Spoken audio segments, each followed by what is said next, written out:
Yes, guys, you know what time it is. It's your boy David at the Irish Hotspur, Ireland's #1 Spurs fan. And my God, I cannot wait to start singing Tottenham songs again. I miss it that much. I had to put on my jersey today. I just had to. I can't help it.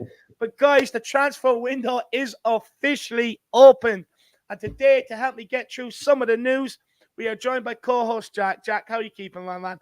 Keeping very well, Dave. Looking forward to kind of reading out the news. Dave and me side by side, almost kind of in the news sort of kind of panel in front of the TV screens. But looking forward to kind of talking about Spurs, Dave. We actually have a bit of news to discuss. Hopefully, people see that link in the community section. You can come on and talk about the news with us. We are just going to do kind of a bit of a laydown on the news just for about 20 to 30 minutes, maybe, probably no more than even 20 minutes. I'll be honest. We'll just read it aloud. Depending on who's in the news. We get a little bit crazy, Dave, because, we went pretty long with Winks the other day, but, you never know. But we're just going to kind of discuss the news, kind of get the situation, started with everybody. And then we'll bring on the fans and see what they have to say about it. And from now on, everybody doing 2 fan shows a week. So this is the first one, and hopefully people grab that membership, because from now on, everybody, until I think the rest of time, 2 fan shows a week, get ready for it. 100%, guys. And the Tottenham News Bulletin, like Jack said, will be out every single Friday, where we'll bring you all the news and then let you also come on and have your say on the news. Before we do get into it, and before I start welcoming some of these faces that I have missed over the last week or so, everybody make sure as soon as you enter the stream, it'd be absolutely unbelievable if you could smash that like button. It really does help push the content out into the YouTube algorithm and really does help us out as well. Feel free, guys, to smash that subscribe button if you are new. If you don't want to do it just yet, maybe just watch a little bit, and hopefully our content might make you hit that subscribe button. But guys, as always, while we're doing this, we want you to get all of your opinions in the chat, guys. That's what we want, and we will bring them up as we go along. And guys, feel free, if you can, to make it a super chat. It's a great way to help support everything myself and Jack do here over on this channel. Now, look, we understand it is a big, bad world out there. Inflation is through the roof. And look, there's not much left at the end of the week. So, look, we do understand that, guys. So at least all we ask is just get your comments in the chat, guys. And why not grab that channel membership as well? Look, it's $4.99 a month, guys. Guarantees you 2 fan shows every single week. You can come on and have your say on Tottenham. And plus, it gives great security to myself and Jack and this channel going forward if everyone wanted to grab one of them memberships. But look, before we kick into the news, I want to welcome some people back. Look, I'll be honest, I know people were expecting live streams over last week. But for me, in my opinion, there was no point. There was no news out there. All the players are on international duty. And it's just like that. No, you just didn't want to force it, Dave. You didn't want to force it. Do you know what it is? It's just that for me, there's no point in doing news when nothing's going to happen till after the international break. The international break is coming to a close, so you will be getting live streams nearly every single day from now on from myself and Jack. But look, let's see what Harris Army members we have, and I've missed them. We've got Dan Coy says, afternoon, David and Jack. And now things really heat up with the transfer window officially open. Shame about Son yesterday, but he's our player of the year. Come on, you Spurs. Come on, you Harris Army. Well, Dan, we will be talking about that, because I'll be honest with you, I'm absolutely horrified that he's not in it. Absolutely horrified he's not in that team of the year. So we will talk about that. Big up, Elias. Elias was on the fan show Monday, my man, all the way from Malaysia. Big yourself up, and I hope you're keeping well. Georgie Hill says, big up, David and Jack. Loving these earlier streams on both your channels. A lot easier to tune into these at work than the evening ones. Still holding hope for Bastoni. Only political talk. Come on, you Spurs. No, look, we're going to try and do. We're upping the content on this channel, so there should be stuff right throughout the day, and even still some evening streams for those people who do want to tune into them. Look, with Bastoni, we'll get to it. I do have my thoughts on it. Me personally, I'm not going to sit here and claim I know anything. I don't. I just don't think it's still in the water yet. That's just my own personal opinion. Big up, Dermot. I hope you're keeping well. George, of course, he was at the Aviva. He was at the Aviva with me there the other night. Big up, Dermot. Of course, not a great result for us. But look, he says, ladies and gentlemen, live from Kildare, Ireland and Brooklyn, New York. It's the best Spurs duo in town since Huddle and Waddle. So everyone get them, like, subscribe, and let's get this show on the road. Woo! Big up. Love it, Sorry, I Dermot. don't know what happened there. I sounded like Scrappy Doo there. Absolutely pathetic that was. Everyone absolutely abused me in the comments for that. That was a pathetic week. Stevie Fraser says, afternoon, everyone. Big up yourself. Come on, you flat cap. Also, George Hill, really good to Scolding. know that, my man. Really good to know that. Glad to see that, it's a bit better for you. And, we are going to try to mix it up a bit more. So good to thank you for letting us know that. And Stevie Fraser, welcome in, my man. Welcome in. Big Good up, to see you. Stevie, man. Good to see you, brother. We got John Langford says, why aren't we in for Jesus? Big up the show. Love the content. First of all, really appreciate the kind words. Love that, John. Jesus, look, I think if he is going, we probably should be in for him. I'm not sure if I want him, though. That's the thing, John. I can understand why people would want him. I mean, it'd be a good backup for the likes of Harry Kane and stuff like that. Look, you could probably say he could play all across the front three the way we play as well. I'm just not sold on the guy. And me personally, I actually think Jesus is looking to go and be the man, be the main man somewhere. I think he backs himself to be that man. He's been back up to Aguero. Even this season, he hasn't started a lot of the games in that sort of false nine position. He's kind of played out on the right-hand side, and Haaland's coming in. So I'm not sure whether he will want to come and be back up, but we'll wait and see, Johnny Boy. We have Damianos 13. Good evening, people. What news from the transfer front? Look, don't worry, my man. Hold on a couple of minutes and we will get it to you. P-Dub says, what's up, boys? Nice vid on Winks and Gio, Jack and Dave. Let's see some much-needed changes in the squad. Big up, P-Dubs. Well, really appreciate, and I really do. I appreciate everybody that's watching, liking, and commenting on the Keep Loan or Sell series. Of course, we will be dropping one every single day. Big up P-Dubs. And look, we already have Saturdays done, Sundays done. So, guys, would stay tuned for them. Big up, my man. Eamon, he says, yes, David, good to see you, Eamon. I hope you're keeping well, my man. Great to see you. Mark says, afternoon, David and Jack. Good afternoon, my man. Good to see you, Mark. Hope you are keeping well. Stevie Fraser says, just been reliving our run-in and all the fan reactions to the North London Derby and Arsenal losing to Newcastle United FC. Can watch that shit again and again. I mean, look, so could I. I've went back, rewatched our watch-along for the Arsenal-Newcastle game. It was an absolute riot. We had an absolute riot that night. It was an absolute riot. And it still makes me smile because do you know why? Watch it Tottenham on a Wednesday night. You play Thursday because you're fucking shite. Oh, what a feeling, what a night. Come on, everybody join me. Oh, Tempest what a Future. Tempest Future says, big up, guys. Big up, my man. I hope you're keeping well. Joseph says, let's go. We need a big summer, guys. We need a squad where Conte can trust all the players to do a job. Come on, you Spurs. Could not agree more, my man. Could not agree more. Joseph. So he says, big up Jack David and the Harris Army. Nearly 3 months of joy, excitement, tears, and Paratici's cooking to look forward to. Bring it on. Honestly, come on, Zoe. We need to copy and paste that, and that needs to be, that's it for the season. Absolutely. Let the man cook. That's what Zoe's saying. Let the man cook. Let the man cook. Absolutely love that. We have Caveman. He says, big up, Davey. Big up, Caveman. Good to see you. Hope you're keeping well, brother. CCH, good afternoon, all, and justice for Sonny. Look, we'll have a conversation about that. That is daylight robbery, my man. The hottest Spurs says, big up one and all. Come on, you Spurs. Great to see you in the house, lad. Jake Gearing says, would you give Tanguy another chance if he gets fit and shows passion under Conte? His quality is undeniable. I'm torn. Look, Jack, I'll be honest. You're kind of poking the hornet's nest here. I mean, look, Ronald McDombele, Lord of the French fries, for me, he's had his opportunity. Yeah. There's no way we should be given opportunities 2-3 years down into their Spurs career, especially when we paid so much money for them, record signing, and that's what he's produced. He hasn't. Look, at the end of the day, we paid the money. We paid him the money he wanted.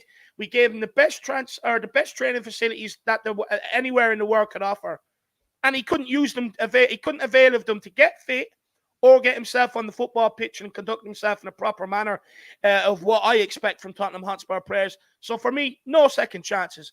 You can't keep doing this crap with second, third, fourth, fifth chances.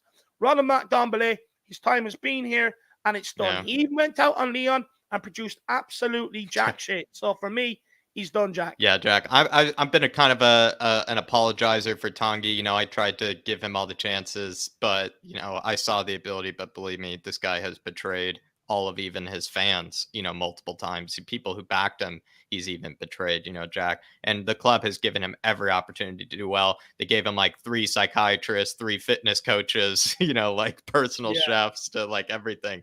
And he still couldn't find a way. They had Jose Mourinho, running around his house with him, Jack. So, some of these guys get too many excuses made for them. And look, I don't deal on ifs and buts. I take him on his first spell, and it's been absolutely dismal. And look, he had every chance of getting in under the team on Conte. All he had to do was work hard in training, just like Doherty done when he wasn't in the team. Wait for his chance, and he didn't want to do that. He wanted to sulk, he wanted to cry. Tough titties. So Conte's response was, okay, well, I'm going to put you in military boot camp, so go and enjoy that, Ronald McDonnell, until you get out of this club. He is done here, Jack. I don't think there's any way back. Catman Jess is in the building. Big up, Catman Jess. Hope you keep him well. Same as Chris. Welsh gal, great to see you two in the house. Great to see you. Welsh gal. You've got Jay Greenham. I'm going to miss Dave roasting winks. Big up, Jay. 18 minutes. 18 minutes dedicated to I've got another week or two yet. Don't worry, Jay. There's still plenty of time to get it out my system, my man. Absolutely love that. Derek Smith says, no news is good news. Good afternoon, gents. Big up, Derek. Hope you're keeping well. It isn't, my man. Paul Greaves, big up, Paul. Hope you're keeping well. Everybody, you will be seeing this guy Monday. He wants to come on and make his debut on the fan show. So it should be great to hear what he has to say. He says, hi, guys. Tuning in from the office. Keep up the good work. Well, Paul, first of all, I hope that I'm not too loud or my singing isn't too loud and we get you caught, first of all, or sacked. That's the main thing. But look, I hope you're doing well, my man. I hope you are doing well. I really appreciate the support as well. Jacko, anything you want to say to Paul?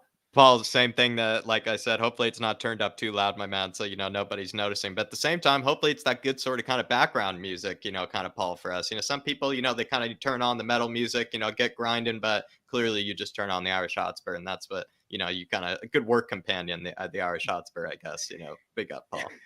You can imagine Paul having it on, right? And all they hear is me singing. Watching Tottenham on a Wednesday night. I'd say the whole office is looking around and Paul's just there trying to cover his screen. Pulling weeds, maybe Dave or something, it'd be pretty nice, if you were just, doing a bit of gardening, Irish Hotspur, good companion. Paul, if your office has any song requests, get them in, my man. I'll give you an L verse, lad. Big yourself up, Paul. I hope you keep them well. Danny says, hopefully those midfielders that Ali Gold mentioned come in. That would be class. I mean, that would be absolutely unbelievable. Look, I think we do have to strengthen the defense first, and then we'll look to go into midfield. I just hope that it doesn't take that long for us to strengthen our defense, that we end up missing our midfield targets, to be honest with you, Danny. But look, midfield does need to be strengthened as well, my man. Dark Son G says Son scored 2 amazing free kicks in a row for Korea. Scored 1 today again, I see. Dark Son G. He's on absolute fire from free kicks, Jack. Put both of them into top bins. I mean, absolutely brilliant free kicks. Who needs James Ward-Prowse now, Dark Sun G? Who needs him now? You could take the corners. And we also were one of the most lethal teams from like corners or set pieces or something like this season. Like, I think it was something like at one stage we were scoring actually quite a few from set pieces under Conte. So Sonny maybe could be the new set piece guy. Yeah, but Jack, this is what I was going to ask you. Surely there's a case that Sonny has to be given the opportunity this season. Yeah, surely that's probably the problem. That's the problem. He hasn't been given the opportunity, it feels like. We know that Sonny's capable of it, but we just don't really have enough actual data to use ourselves with Spurs. And because he isn't given the opportunity, it's a good point there, Dave. And Darkson G, maybe that's what Sonny's doing this summer. It's just proven to Antonio Conte, no James Ward-Prowse needed. Salah, have a look at this, plenty of things. Darkson G, he's out with a vengeance. And I agree with you here, Dark Son G. Son should be at least allowed to take free kicks for Tottenham. Or, do you know, when they're lining up, Dyer's lining one up, Kane standing over it. Sonny should just go and stand there as well. And, wait for one of them to step back and then just run up, put it in top bins, look around at them and say, I'm taking them from now on. That's what you should do, Dark Son G. Big yourself up, brother. I really do appreciate the support. And I hope you're keeping well. I hope you're having a good summer, my man. Big up, Wobblers. I hope you're keeping well. I put my cat at 15 years down yesterday. Shows a real help and distraction. Sending love to you guys. Well, we're sending love to you. It mustn't be an easy thing to do. I know people that have had pets for a long time. Look, my dad's similar with the dog he has at the minute. It's kind of getting to that stage. And look, it's sad. It's sad. I do hope you're okay, my man. It's like losing a best friend. Big yourself up, brother. We've got Marius Sava in the house. Jack Kanicki for right wing back and David Harris for defensive midfielder. Equals Premier League title. No, my man, I want to be up there with Kane. I want to be in amongst the goals. Look, maybe I could add them for midfield, actually. Not a bad thought. Maybe not a defensive midfielder. I'd say more of a centre midfielder, my man. Big up, Marius. Big up, my man. I think he's got me down to the T with that right wing back. Spot on, Marius. Jack just belting up and down. Absolutely love it. If anyone watches the Peter Kraut podcast, it's called a pancake.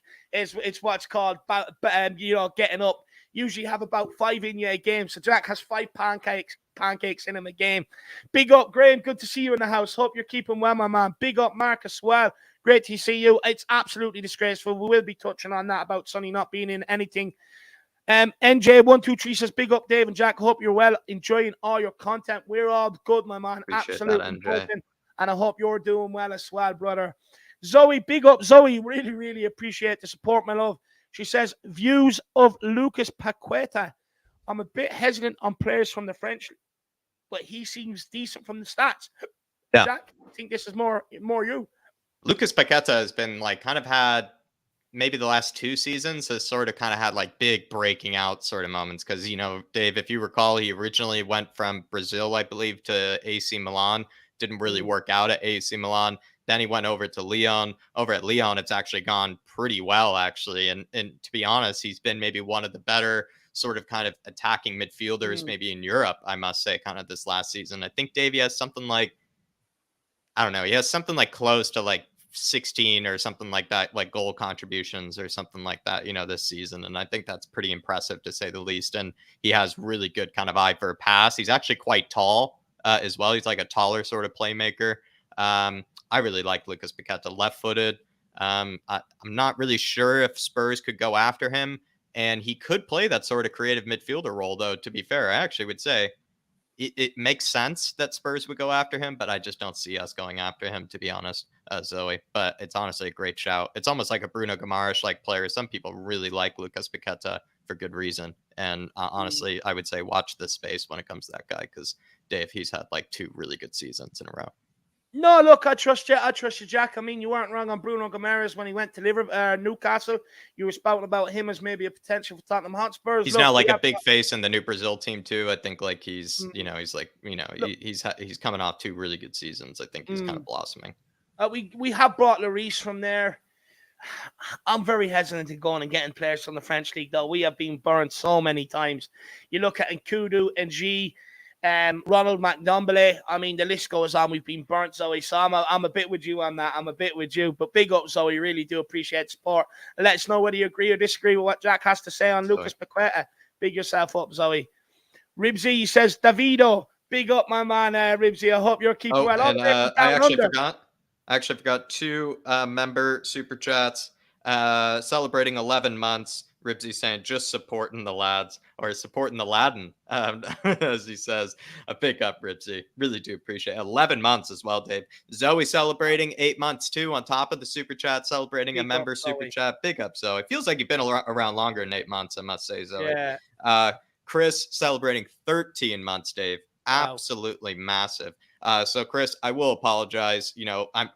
I will forgive you because he's been calling me a winky lover in the chat, Dave, but he is celebrating 13 months. And he said, been a Flat Cap Army member for 13 months. Why isn't everyone getting their memberships? Subscribe to this fantastic channel. Chris, absolutely love you, brother. Absolutely love you. Pop on if you can, Chris, but I know you're probably out buying everybody lunch because, they're still trying to, ask you, to repay you for that result that the Newcastle got us, my man. But hopefully you find a bit of free time, my man. Big up, Chris. Big up, my man. Big up, Chris. I hope you're keeping 13 well, months, brother. crazy. And Zoe with the 8, and so that's honestly, and Ribsy with the 11. Absolutely massive. Ribsy, my man. Let me know what the weather's like down under. We're absolutely being pissed on, thunder, lightning, and everything else here. Hailstones. Unbelievable, Ribsy. Big yourself up. Hope you're enjoying yourself. Big up, Polly. Of course, a part of the crew that I enjoyed the Ireland game with, along with Mr. Brady. I'm sure he's in the chat there somewhere. I think he is. I see his name. Also celebrating 10 months. Everybody's throwing him in, Dave. They're saving him up. Celebrating 10 months, Oliver Freeman is now. It feels like he's been longer than 10 months. Big up, Ollie. Sorry, Dave. I keep interrupting you, but they're just celebrating, Dave. They're celebrating. They're People are excited we're back, Jack. People are excited we're back. That's what I take from it. But he says, afternoon, Dave and Jack. Just about to start an hour's drive. Looking forward to listening. Well, Ollie, in another couple of minutes, my man, we will get into all of the news, brother. So hopefully we can keep you. You think of us as like your talk sport on the way home, my man. We're in the Big up, passenger Ollie. seat. Jerry, great to see you. Another see one you, with a Jerry. badge beside his name. I haven't seen you in a while, Jerry. Good to see you in the building, my man. Same as Mark. Hope you're keeping well, brother. Good to see you. Dark Zone G says, I'm praying for Kim Min-jae to join us, Davies, to the World Cup, which I didn't expect. So now we have more players going to the World Cup. Also, I'm praying for Maximum and Richarlison. Lot to Do you know what it there. is, Dark Zone G? I'm not sure whether the step up to the Premier League is too much for someone like a Kim Min-jae. I would like to see him maybe go somewhere else first for maybe another year, and if he could continue on his sort of form, then maybe take him in. I'm just not sure we're looking at players at that sort of level right now. I think, look, we're looking at likes of Sven Botman, Pau Torres, Bastoni. Kim Min-jae is just not at that level just yet. Look, I could be wrong. You know a hell of a lot more about the guy than me. You see a lot more about the guy than me. He is nicknamed the Korean Monster, you know. But it was, do you know what it is? It wasn't so long ago he was compared to Harry Maguire, and we all know what happened with United at that. So Dark Sung G, maybe you can convince me. I'm not sure. Davies, I think he was compared to Harry Maguire in like a good, like a better way. Like he's built like Harry Maguire, but like better than Harry Maguire. I think it was like, you know, a complimentary. But yeah, continue, Dave. Sorry. And look, Davies going to the World Cup. Fair play to him. I actually will be starting this show talking about Ben Davies. Look, fair play to him. He's completely turned his career, his season around from the start to the end, and he's got his just rewards by heading to the World Cup. Look, we're not going to be the only team in the boat with a lot of players going to the World Cup. Dark Sungji, we're not. I just hope we don't get any major injuries because it'd be an absolute killer. As for St. Maximum and Richarlison, look, I like Richarlison. I like his aggression. I like the way he's always angry. And for me, it's just waiting for a top manager to be able to channel that in the right way in terms of on the football pitch, in terms of running around like an absolute lunatic. You channel that anger the right way, you will get in someone in the mold of a Rooney, of a Tevez, someone that charges around and really does create havoc for the opposition defense. He's just waiting for a manager to do that with that guy. As for St. Maximin, look, Romero absolutely buried him and he didn't want to know. He didn't want to know after that. I thought he was better than that, Dark Sunji. I thought he was better than that. Jack, what do you want to say, Dark Sunji? Kim and Jay have said this to you before, Dark Sunji. I think he'd be an excellent sort of competition for Eric Dyer. Also, again, you know, I just feel like he'd probably fit right in, you know, into the Premier League with the way that he's built, with the way that he kind of runs. He also has really good recovery pace. A lot of people have been telling me as well. So if I'm going to be honest, Dave, I feel like, you know, Kim Min-jae is kind of a bit of a no-brainer, especially if he's a cheap one, because if you're going to spend all the money on the Davies competition, maybe you can get away with, you know, spending a bit less on the Dyer competition, but still be quality competition in the case of Kim Min-jae. So I really like Kim Min-jae. And then in the case of Maximin and Richarlison, I think Richarlison probably would have a better chance of maybe impressing Conte than Maximin. As much as I have a guilty pleasure for Maximin, kind of Dark Sun G, I think we all love watching that guy play. I just feel like he's going to offer Conte more problems than solutions to this team. Whereas maybe Richarlison, as much as he has an attitude problem, he does work pretty hard. You know, he's kind of ruthless, you know, and so maybe he'd actually like Conte. Who knows? Yeah, no, big up Dark Sun G, my man. Really do appreciate the support. Let me know if you think I've got it wrong on Kim Min-jae, though. Big up, my man. Big up, my man. Take a few more comments here, and then we'll crack into it. Callum Mallon says, hi, how are you? Come on, you Spurs. Big up, my man. Good to see you in the building. We've also got EU Revix says, watch Spain last night. Pau Torres is very good on the ball. Look, we will be speaking about Pau Torres. I really do like him. The Tottenham one says, oh, yes, Kev Williams, great to see you back in the house. Big up, David and Jack. Come on, you Spurs. We're a sly. I'm already give up on transfer news after Bastoni situations. I'm just waiting that one to be confirmed by the club. Look, that's fair, my man. That is fair at the end of the day. Big up, we're a sly. Hope you're keeping well. Gary Paul Speed, great to see you in the house. Just in from night shift. David, have we signed anyone today yet, buddy? No, my man. Nobody today. I wouldn't expect that either. I think the two players that we got in before the window are the ones that, you know, I think until international duty is over, that you'll see in the door. Philip Brady says, has Winks gone yet? Not yet. Another week or two, Philip, and then hopefully he'll be gone. If this guy is still here past this transfer window, I am going to absolutely lose it. He is not a Conte player. He's not a Tottenham player. Every manager is always resigning him to back up. If he's still here after this window, I'm going to lose my absolute rag. Also, Philip, as well, if Winks does go sometime soon, Philip, I know you save all your vacations for the summer. If you could delay one, because I think Dave might take a vacation once Winks leaves, so I'm going to need some help on the channel if you don't mind, Philip. So maybe just keep a few days, away just in case. Big up, Philip. Big up, Philip. Great to see you, my man. Another one. I enjoyed his company there for the game against Ukraine as well at the weekend or during the week there. Great trip, boys. Great trip. Dermot, Ollie, and Philip, great trip. Had a great day out. Dax on G21 says Bobo must be so bad that Villarreal let him go. Villarreal let Aurier go. I didn't even know that. Fucking hell. Dax on G, is this true? Anyone else in the chat confirm? Is this true? If this is true,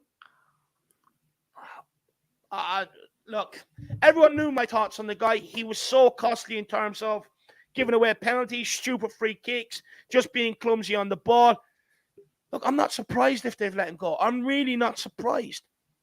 What I am surprised is that we let so many players like him accumulate at Tottenham. That's my biggest concern, but I'm not surprised that they did let him go, Dark Song G. That's absolutely shocking. That's insane. That is absolutely shocking, but big up, Dark Song G. Really appreciate the support, my man. But look, I think we'll crack into some of the news here. So, guys, the first bit on the news on the Tottenham Bulletin is, according to an article from the Athletic this week, Ben Davies went to Daniel Levy and spoke about the way Nuno was managing the squad.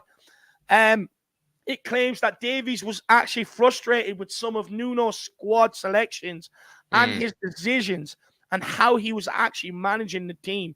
It is believed a player with his professionalism speaking out had a big impact, and it helped the Tottenham hierarchy realized their mistake in appointing Nuno in the first place, and was a major factor in them making a change as early as they did. So interesting, very interesting there.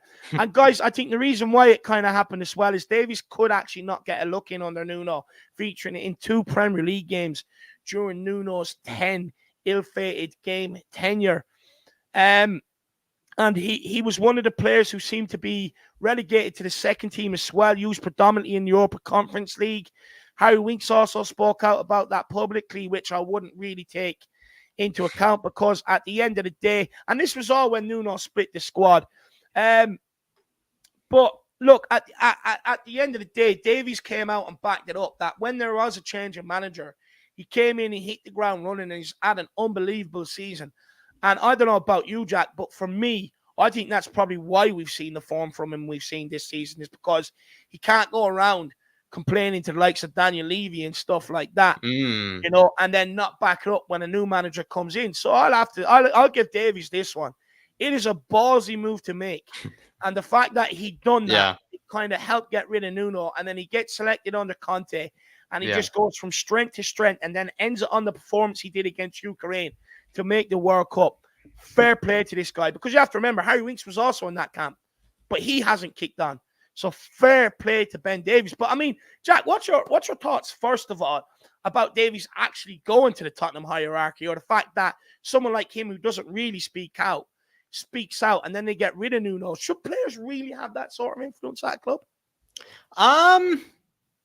Should they is another question. Do they? Yes. They do have that sort of influence at a club. I'm not sure if I can answer the question of should they, because at certain moments, Dave, like, you would say like maybe they shouldn't, but Ben Davies, you could say, played a huge part in getting us Antonio Conte and getting Nuno sacked as soon as possible. So if Ben Davies didn't have that sort of leeway with maybe the board and with Daniel Levy, we'd be probably, had gotten, Antonio Conte a whole lot later, or we had maybe sacked Nuno a whole lot later. So to answer maybe that, maybe players should have a bit of power or should have a bit of sway when it comes to, you know, what the manager is like and, you know, what the decisions by the club are being made. Because, you know, the players see, you know, some of the club's decisions, Dave, at a sort of different level. It's not as much of a bird's eye level. It's probably more on the ground level that they kind of see things kind of being operated. So they do have an interesting perspective. As much as it's a privileged perspective, I think the players, I think they do have an interesting one.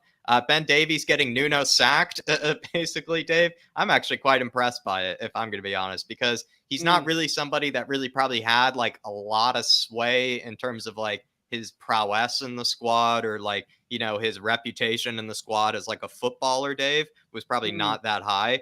But maybe as a human being, it seems like, and as a person, he actually has a bit of sway. So a lot of people have actually been speaking about Ben Davies as one of the most intelligent players, actually, I think, like in the squad, like one of the most well-spoken, you know, a guy that would win most like quizzes, you know, could talk about like world issues, you know, sort of kind of guy.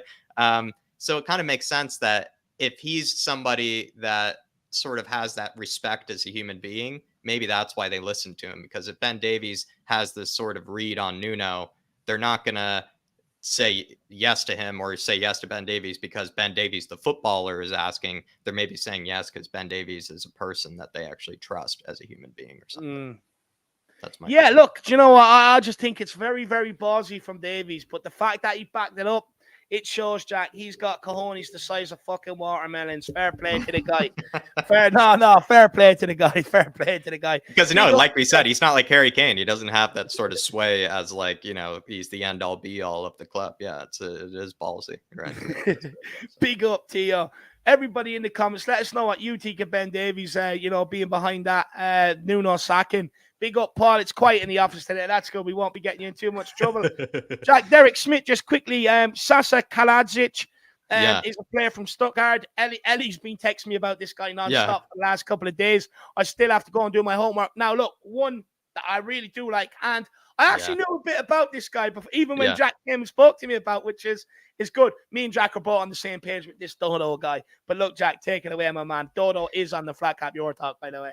Yeah, everybody, check out Dodo on the flatcapeurotalk. It is one of those Brazilians that we actually should be going after. He is very much a Brazilian fullback in every way. Just absolute like ball of energy, runs like lightning. He's kind of like, honestly, Dave, very similar to Tarek Lamptey, I would say, Dodo. But but in a good way, I think in all the good ways. People like that guy. But in the case of Sasa Kalajdzic, which is a very fun name to say, he's like an absolutely massive player, Dave. I think we were linked with him last summer, actually, pretty heavily at one stage. But some people kind of think he's a big donkey. I love donkeys, to be fair, so I probably have a very biased perspective on this. But some people think he's maybe not good enough, like he's a bit clumsy, you know, kind of also hasn't had that good of a season. And I think maybe he had a lot of injuries this season too. So he's not coming off the back of a good season, whereas the previous season he did have a good season. So I don't know. Maybe we could take a look at him because he's cheap and he'd be like that young Llorente type. He'd be kind of like Scamacca too, like just absolutely massive. He could be an interesting player to bring in, but I have heard that some people really don't rate him. I don't have strong opinions on him, though. I'll be honest. I love his name. I do love his name. And he plays over at Stuttgart. For me, it depends what day I wake up, whether I pronounce his name right or not. So maybe based on his name, I'm not sure I can deal with that sort of level of difficulty. Ribsy85, big up, my man. Really appreciate the support. He says, this is where you want to spend your money if you want to support Spurs fan channel.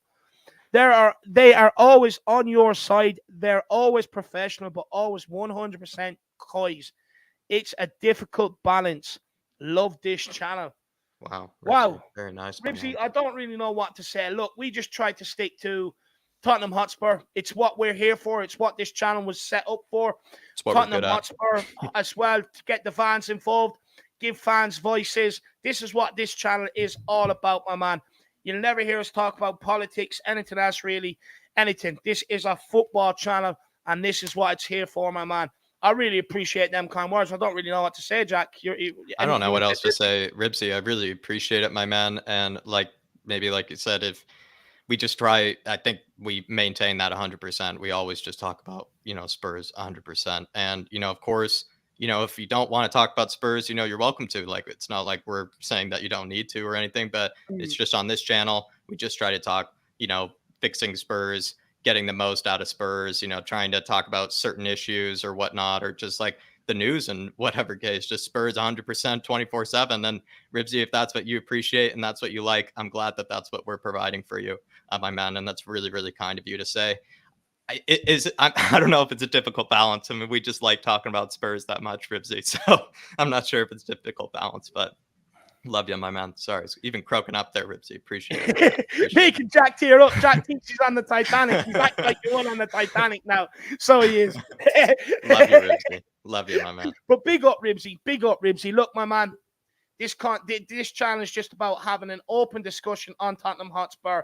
We can all agree, disagree, share the same opinions, share different opinions, but we always want to keep it respectful, and that is the biggest thing I think we can take from that, Ribsy. Big up, my man. I really do appreciate the support. Really kind words as well. That kind you're making Jack choke up. Just quickly, Neil Shafton also celebrating 8 months.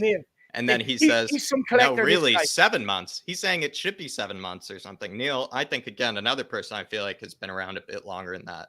I feel like you've been around at least 10. At least 10, I would say, Neil. Big up, though. No, Neil, he's a good collector of items, Jack. He every day he sends me, or nearly every day, he sends me stuff of all these collectibles, and I'm just sitting there with my mind blown. I'm like, fair play to you. You've made it in life, my man. You've made it. But he's got some good ones there, some good Robbie Keane ones there as well. I do like. Big up Terry Wright, big up Matt C, big up Kelvin as well. Welsh Gal says, thanks lads for the continuous excellent content. You both are class acts and love all the folks in the Harris Army and Flat Cap Army. We love you, Welsh Gal. Again, I really appreciate the support and the kind words, Welsh Gal. Look, we just look. My whole thing is, I was a man in Ireland. I live in an area where there's barely any Spurs fans, or I didn't know of any. I was lonely, didn't have any to speak to about Tottenham. And look, I said I'd start going on to the likes of We Are Tottenham TV, stuff like that. Mm-hmm. And then I just said I started my own channel. Let's speak to Spurs fans and see where it goes. And look, everything we do is because of you guys out there and the love you give us and the love you continue to give us. So big up, Welsh Gal. I really do appreciate the support and the kind words. Jack, anything you want to say to Welsh Gal? Welsh Gal, absolutely appreciate and love all your support. But I must say, she has been a great addition to the Harris Army, Dave. Absolutely love having her in the chat. She's one of those kind of role models in the chat. Keeps it civil, keeps it positive, keeps it Spurs. And also, I mean, she's hardcore as well, Dave. She's drinking IPAs when it's like 28 degrees outside, Dave, Celsius and whatnot. I mean, she's absolutely hardcore. And she's also probably still to this day celebrating that Ben Davies performance, in order to get Wales across the line. Big up, Welsh Gal. Let us know. Got to even congratulate her as well. Got to even congratulate her on Wales, but big up, Welsh Gal. Do let us know what you think of Ben Davies on he's moved up Welsh Gal. Serious cojones on the guy. Serious cojones. Absolutely love that. And Ribsy85 says Nuno got Nuno sacked. Any other point of view is revisionism. I think I got that word right, Jack. Yeah, no, absolutely. He actually raises a good point. I think maybe what we're probably contributing is maybe Nuno would not have gotten sacked as soon as he did had maybe these sort of conversations that Ben Davies, made with the chairman, maybe Ribsy. But I agree with you. Nuno got himself sacked. I mean, he's just Dermot's going to come on later and say, but I mean, just the walking gnome or whatever he was, on the garden gnome, on the sidelines, my man. So he got himself sacked. You are right. Look, but maybe Ben Davies got him sacked sooner rather than later. That's what maybe you could say. Look, Nuno got himself sacked from the day one when he walked in the door and went to war with Harry Kane and Pat Jennings. Spoke to Harry Kane once in 3 months and ignored like legends around the club like Pat Jennings and stuff like that. And that was coming from Tony Galvin, the man himself, when we, myself, Ellie, Jack, Phil the Tis, there's loads more, sitting there doing a Q&A, kind of asking them questions and that before the West Ham game. And look, he got himself sacked. But what I will say is Davies sped up the process, which is probably what was needed, because who knows how long the board probably would have went on with that fiasco, to be honest with you, Ribsy. So he sped up the process. So we've got to give him credit where credit is due. And I want to say big up to Ellie in the chat as well. Big up, Ellie. Hope you're keeping well. It's great to see you in the chat. I absolutely love Spurs, Jack. She was texting me about that Salah, whatever his name is, Salahhavich. guy as well. She's a big fan. 6'7". She reckons he could be the new Peter Crouch and we could use him. She's a fan of the donkeys like I am, Dave. The Peter Crouches of the world, the big donkeys of the world. She's a fan of them, Dave. She's a fan like I am. Big up, Ellie. Good to see you in the chat. Good to see you in the chat. But look, Jack, we'll move on to the next piece of news. And that was Son being left out of the PFA Team of the Year. Yeah. So Heung-min's son has been left out of the PFA Premier League Team of the Year, despite winning the Golden Boot this season without scoring any penalty goals as well. As we know, 23 goals, 9 assists, and he became the first ever Asian player to win the award. Now, here's where it pisses me off, Jack. Okay, Sadio Mane is in there, which he shouldn't be, but he's in there ahead of Son. He's only scored 16 goals and 4 assists. And that's only because he was playing in a better team last season than Sonny. That's the only reason. But even if you say, okay, Dave, that one is harsh, then how is Son not ahead of Ronaldo in this team? United finished, what was it, 6th? Finished 6th, and he only finished with 18 goals, 3 assists. And for me, he's only in the team because of the reputation. It looks good for the PFA and the Premier League to have his name on there, attract more people into the Premier League, etc., etc. He didn't even start some of the games. He was dropped to the bench. Son has been consistent from start to end. It hasn't mattered who the manager is. Hasn't mattered who we've played against. The guy has just been the absolute pillar of consistency, and yet still doesn't make the PFA Team of the Year. Now, look, we have to understand that the fans, or not the fans, the players do vote on this themselves. Yep. But for him not even to get that recognition from his peers, considering he's destroyed half of them all season long, Jack, it's a joke. Apparently they vote on it like somewhat early, like as well. Some people even would joke.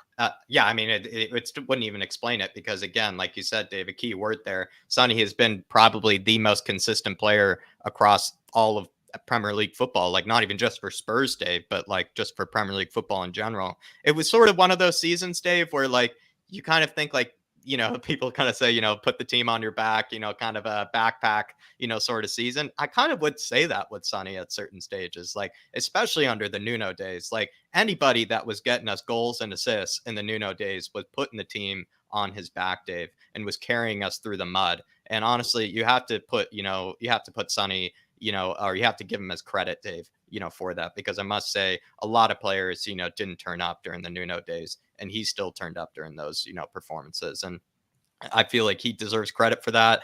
Even during the Conte era, where he had to basically learn to play kind of a new role, almost even a new position versus what he's used to, he still excelled, and was able to do it, Dave, and still perform to the Sonny levels that we know he can. Yeah. He still worked extremely hard, in that new position of his. I don't know, Dave. I think Sonny has been absolutely immense. Again, the word consistency comes to mind. And the fact that he's been left out of this Team of the Year, Dave, it sort of kind of makes you not really like care then about like, the next PFA Team of the Year. Like you don't really want to give it any validity or any like justification, if that makes sense. It's kind of what the Ballon d'Or, like the most recent Ballon d'Or, kind of just made me just not really care about the Ballon d'Or anymore. It's just kind of rigged, in every way. And I feel like the PFA Team of the Year is starting to kind of reek of the Ballon d'Or, just becoming kind of rigged, just kind of pointless to really expect it to be fair, to expect it to be level-headed or anything. And so honestly, Dave, as saddening as it is to say, might just have to get used to,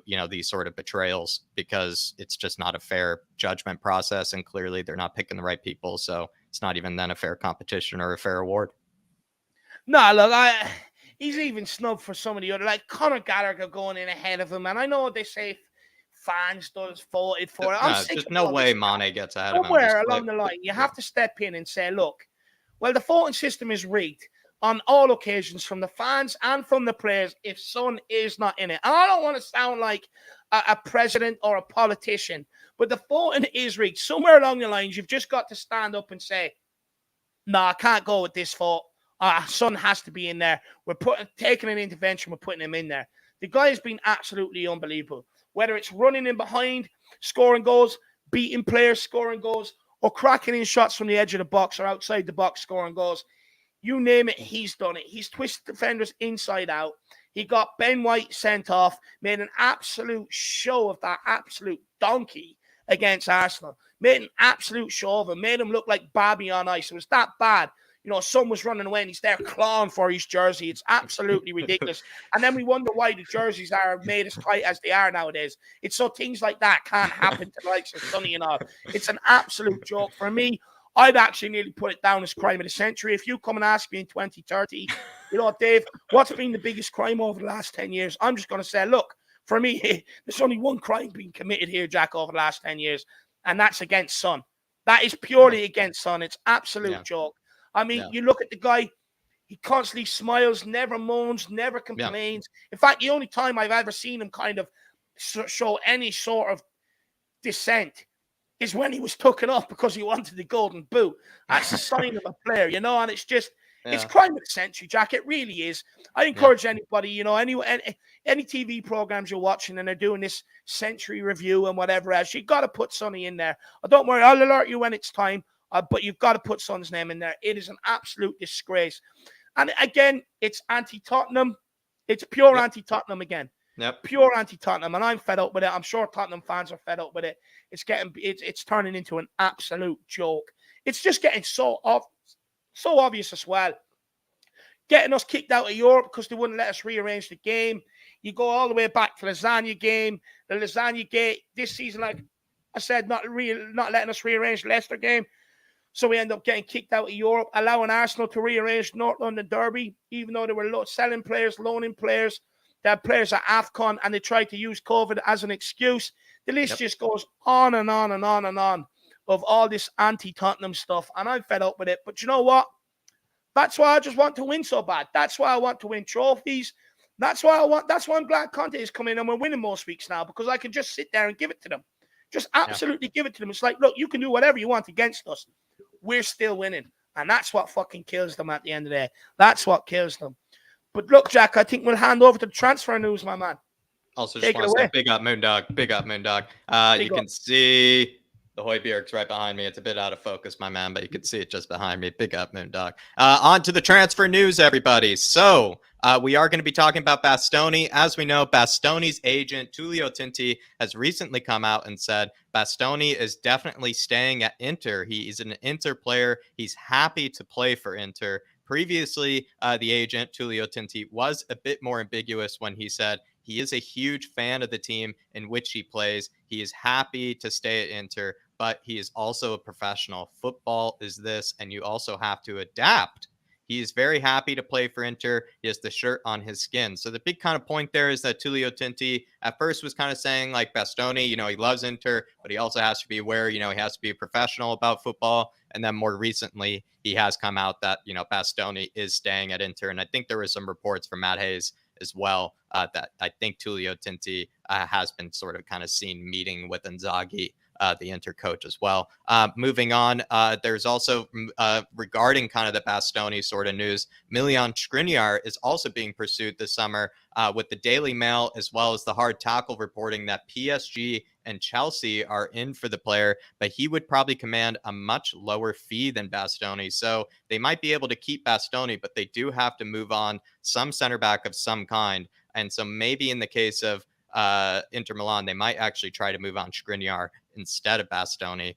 Jack Pitbrook from The Athletic said the other option for Inter would be to sell Miljan Skriniar, who is 27 and is older than Bastoni, and would lead to less outrage from the fans if he did go. By the same token, Skriniar would not bring in quite the same fee as Bastoni, but he is himself a very highly rated player around Europe. So that is the key point there, though, is that Skriniar not only would probably, make the fans, not nearly as outraged, because Dave, I think they were going to practically, call out for the owner's head if they, sold Bastoni, which Skriniar, I don't think they would be nearly as outraged. And then also, though, maybe not as big of a fee. So they would still be in kind of an interesting situation, which leads me finally to, again, from Jack Pitbrook and James Horncastle from The Athletic, saying the futures of Bastoni, Gleisen Bremer, and Skriniar are all interconnected, and there is a plenty of time left for the situation to go off in different directions. So, Dave,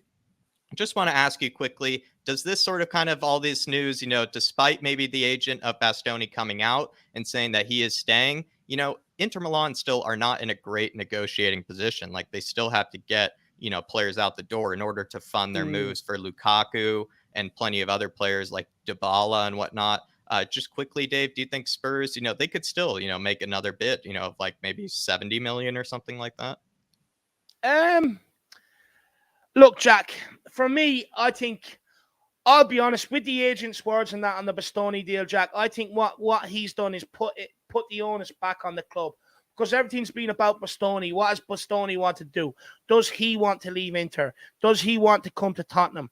Now, look, it's clear he doesn't want to leave Inter, but I do believe that him and the agent have put everything back on Inter, so that if Tottenham do put in a bid and it is accepted, it's not on Bastoni, so that they can't have a go at Bastoni. They can't hate Bastoni.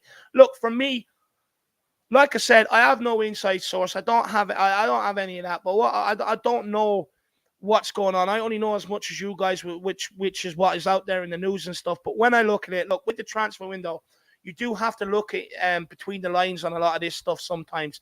And for me, I just don't think it's dead in the water yet. We've seen how long it took Romero to come in last summer. It was happening. It wasn't happening. He's signing. He's not signing. He wants to come. He doesn't want to come. Ultimately, he came, and he's been absolutely unbelievable, and he loves it here. Yeah. And for me, I just think the Bastoni one will keep dragging on. Look, I look at the timing of the agent's comments, and look, again, I must confess, I don't know anything. This is all my thoughts, but I look at the timing of the comments. It's come towards the end of the international break, when Bastoni is about to go on holidays with his family, the newborn, the missus, and everything else. He probably just doesn't want anything over that couple of weeks. He just wants to go away and enjoy himself, Jack. Yeah. But I wouldn't say the Bastoni deal is dead in the water yet. You look at how long Romero took to happen, and it did happen. Yeah. I wouldn't rule it out. But what I will say is, if someone comes in and puts in a massive bid for Lautaro Martinez, you look at PSG looking to get Skriniar, I do think it could come down to who pulls the trigger the quickest on the player they want. And I think whoever pulls the trigger the quickest will probably get their man, Jack. Probably right.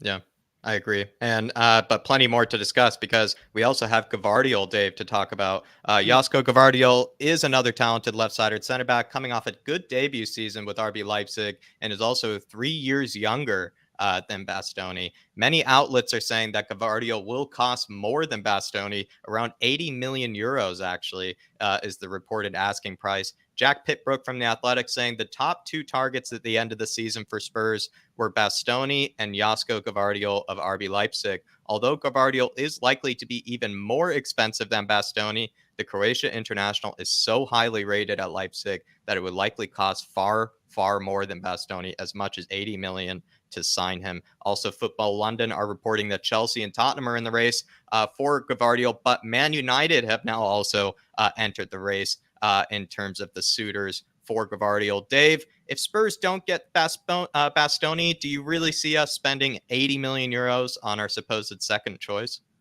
Do you know what, Jack? I'd be very surprised if we put the 80 million quid in. Look, I think if you get somewhere up and around that, between 60 and 80, I think you will probably end up being able to strike a deal. I think you could definitely do 60 plus some sort of add-ons. Look, with Paratici at the helm, Jack, and the way he can negotiate a budget, I mean, we didn't have to pay for Romero until this summer. So, I mean, it kind of goes to show how well this guy can manipulate deals. I wouldn't put it beyond the realms of possibility. But when I look at the clubs mentioned and the clubs named, who's more likely quicker to put in that sort of money? It will be United. It will be Chelsea. I'm not sure we will look to pay 80 million on that one defender, Jack. Look, I think he's a very good player. I think he's definitely. I think you will get your money's worth out of this guy, and plus you're buying a player for about 10 years. You're not buying a player that's, halfway through his career, etc., etc. He's still a young guy. I'd be very surprised if he ends up at Tottenham, though, Jack. I don't want to, piss on anyone's dreams or on their parade, as you would say. But for me, I just do not see this guy coming to Tottenham, and I do not envisage him in his Spurs jersey next summer.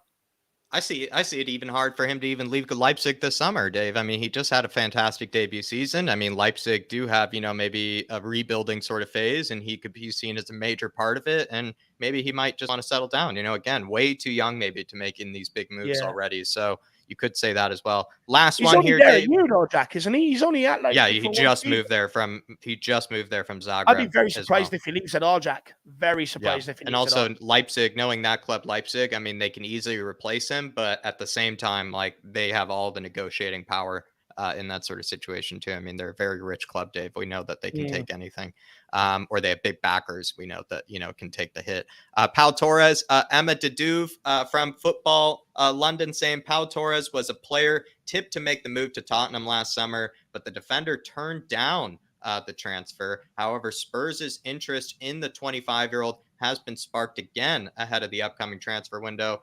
She said that Football London understands that Torres is one of the center backs on Antonio Conte's wish list. Last season, this praise was echoed by even Owen Hargreaves, she said. Owen saying he's a fantastic player. I'm quite surprised he's still at Villarreal. English teams were looking at him. He went further to say that I still think everyone is still talking about him going to Man United and even Real Madrid. I think his potential is very high. He's got a fabulous left foot. He's great in possession, a fantastic player. So I don't think he'll be at Villarreal very long. My quick question, just kind of, Dave, since I think we do want to get the fans in on this, Pau Torres, just simply, do you rate him? Is he maybe good enough? Is he sort of someone that you would look at? Just simply, first of all, I do rate this guy, Jack. I'll be honest, I think he offers a lot more on the ball than what Ben Davies offers. Defensively, I'm not sure he offers more than what Ben Davies does, but definitely on the ball he does. And I definitely think in certain games, especially against the likes of low block teams, because if we're going to be real and we're going to sit here and analyze, our season, we can't be blind to the fact that Davies and Dyer, as good as the seasons they have had, Jack, they have been found wanting on the ball at times. You look back some of the lower block teams, all they've done is recycle it between themselves across the back line. They haven't had that range of passing to be able to get it beyond that into the midfield or even find a runner in behind. Whereas Pau Torres, for me, I think he has that ability. I think that's definitely something he can bring to Tottenham Hotspur. And look, at the end of the day, he might not even come and replace Ben Davies, but what we do need is someone that will push Ben Davies next season, because what competition does, it makes or breaks players. The ones that crumble underneath it are just never good enough to be here in the first place, and they won't win you trophies. So it kind of shows them up and weeds them out. But the players that can handle the competition, you get a new level out of that player, plus the player you've brought in. And it's only going to be a win-win-win situation. And with the type of guy that Davies is, I think it'll push him to a new level. But you'll also have Pau Torres there. So what you have is you have one that's defensively absolutely sound and solid. And then you have one that on the ball, again, he has that passing range. He's very, very good on the ball. And you need them options right across the back line. No, you're right, Dave. I really like Pau Torres, and I would definitely bring him in, Jack. I like that, Dave. I really like that answer. Very level-headed. Zoe, at some stage, we're going to have to bring you on one way or another, whether, pulling, whether somehow we're going to get him on or get you on, Zoe, because she absolutely loves Pau Torres, one of the biggest fans. Dark Sun G saying England, Wales are in the same group, and Uruguay and Korea are the same group as France and Denmark. England, Wales are in the same group. And Uruguay and Korea are in the same group, and then France and Denmark are in the same group. Could be either good for us or bad for us. What do you guys think? England and Wales, I'll be honest, what's funny about that group is every single team in that group wants to beat England, which is just going to make it entertaining. In terms of Uruguay and Korea, I'll be honest, Dark Sun G, I think you guys have a tough group. Because I just feel like there are a lot of teams that can all, like Korea has a really good chance of getting up there. Uruguay has a good chance of advancing. There's another team in there, I think, that I actually do rate that has a good chance of advancing as well. So you guys do have a tough group, I must say. And then France and Denmark, I think theirs was actually quite easy, if I recall. I think they're like the two teams that are expected to advance. But what you could expect, actually, Dark Sun G, is maybe Sonny Bentancur perhaps going home early, That's what you could see happening, maybe. Do you know what? Let me look up that group just to make sure, though, Uruguay and Korea's, because I remember it being a very tough group. I'll be honest. When I look at when Spurs players go to these competitions, I want them to go as far as possible. If not one of them, lift it. Look, I'm not opposed to them going deep into the competition. It'll do them the world of good. In terms of it'll make them feel good the way they've represented the country, had a good run in the World Cup. It make them feel good. It make them, bring them to the top of the game, because they're not going to get out of the group stage unless they're playing well as well. So, look, for me, I'll be honest with you, Dark Sun G. I'm worried about the World Cup in terms of if any of our players pick up injuries, because we've seen, especially over the course of the last season, the amount of players that have gone away. Son, Romero, I can't believe I'm even going to say this guy's name, but he was included for a while, Celso, and other players like that. International duty at times killed us this season. Players coming back with knocks, coming back late, etc., etc., etc. That's my biggest fear about this World Cup, Dark Song G. Portugal, Ghana, Uruguay, Korea. So Portugal, we all know. I mean, don't have to say. Ghana have made very far runs in the past. So they are definitely a team that can, surprise some people. They're probably the worst of them, but I would say a team that can surprise people. And then Uruguay, we all know, also very good. And then Korea, also a very good team. So like 4 teams that can all hurt each other. Like really, it's going to be like a dogfight, I would say, in that sort of like, World Cup. It's going to be probably the most entertaining group. I would say Dark Sun G is Korea's the most entertaining. Yeah. Look, I'm not opposed to any one of them going on a run. Even though I'm Irish, I'm still not opposed to Harry Kane going on a run and breaking that England record, But big up, Dark Sun G, my man. I really do appreciate the support, brother. Moondog says, good afternoon, lads and lasses. Big up, Moondog. Great to see you in the building, and I hope you're keeping well. Good afternoon to you, my fine sir. Appreciate that, Moondog. Do you want to know how bad it is living in Ireland? 20 minutes ago, overcast, skies, hailstone, pissing down with rain, thunder, lightning. Now, not a cloud in the sky, sun is shining. Absolutely unbelievable. I don't know what's going on with the weather over here lately. But big up, Moondog. I don't even know how I got onto the weather, but big up, Moondog. Really appreciate the support, my man. Hollywood Hotspur with the support as well, my man. Really appreciate the $10, the big one. Big up, brother. And he says, thanks for always bringing it, boys. A place we can all escape to in a crazy world. United by our love of this always interesting club and reinforced by your passion, insight, and kindness. But look, wow. Jack, I'll let you respond first, and then I'll come in after.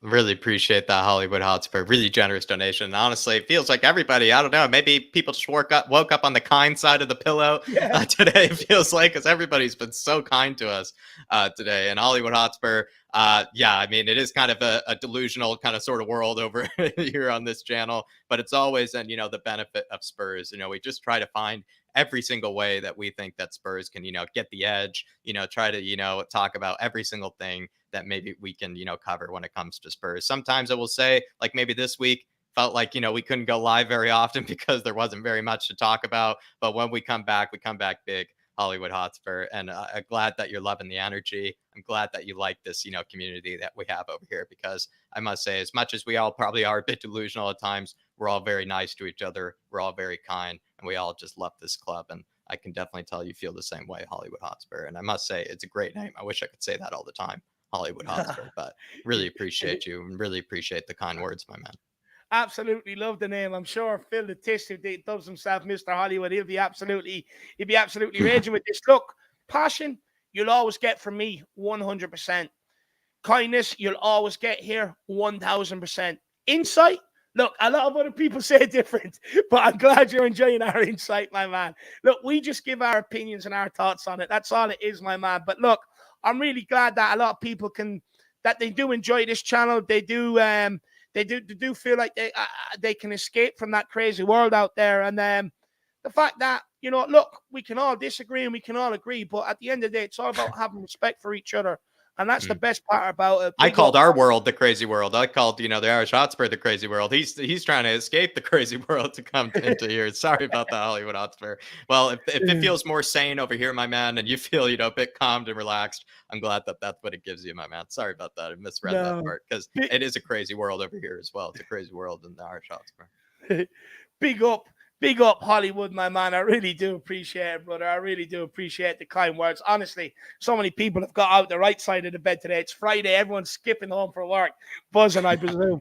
Tottenham Tantrum Gold. Big up, Dermo. I hope you're keeping well, brother. He says, sorry, lads. I am out driving, and it keeps jumping in and out. I see you both Monday night. Thanks to the guys for a brilliant night Wednesday. Wednesday night had a blast. So everyone, let's say, come on, you Spurs. Woo! bit better than earlier on. Again, I still deserve abuse in the comments because that was pathetic. I don't know what's going on with my voice. Feel free to abuse me on my woo. Usually is 20 times better than that. I don't know what's going on, but Dermot, my man, thank you for your company Wednesday, along with Ollie and Philip. It was actually great to get to the football. I've been missing it that much. I've been thinking about going down and watching my local. And it's not like what you would call like the local sides in England or that. I mean, it's literally standing in the middle of a field. That's how desperate I've been for football, my man. I just cannot wait for Tottenham to come back. Pre-season starts back next month, and it's what I am absolutely living for at this stage, Dermot. But big up, my man, and hopefully we do see you Monday, brother. Want to see you Monday, Dermot. Really want to see you Monday, and I'm glad you had a good time Wednesday, Dermot. You deserved it, brother. And hopefully you got to enjoy meeting the Godfather, hanging out with Dave, with Ollie as well. Just sound like a right old crew. That sounds like an awesome crew to hang out with, Dermot. So hopefully you enjoyed your day, and looking forward to speaking to you Monday, brother. No, big up, Dermot. Look, I'm going to have to run down and get a pack of, what are they called? Lockets or something like that. The lozenges. Yeah, Ellie says it in the chat. Lozenges for the chalk, my man. Big up, Dermot. The missus is dying with the cold and flu, and I'm not sure whether I'm coming down with what she has. I've done my best to avoid it, so hopefully I do. But big up, Dermot, my man. And I will see you Monday, brother. Ellie with the super sticker, Jack. It's not me. And it's kind of like hearts. It's heart, and but it's just kind of like one of these faces, like, it's like shock and awe, but with love at the same time. So Ellie, if only I could have hearts for eyes, then I would have had that face absolutely perfect. But next time, Ellie, I'll get that impression down better. She's in shock, Jack, about my pronunciation of that Hamovich guy or whatever you want to call it. That's what it is. Kalajdzic, yeah. She's sitting there, she's like, David, I've been speaking to you about him for 2 days. How can you not get his name right? Big up, Ellie. She's surprised you didn't take the pronunciation lessons. Ellie, you can give me pronunciation lessons. You're well versed in this guy. Did we get this one from? Oh yeah, sorry. From Sebas Wolf. He says, guys, yesterday I've heard another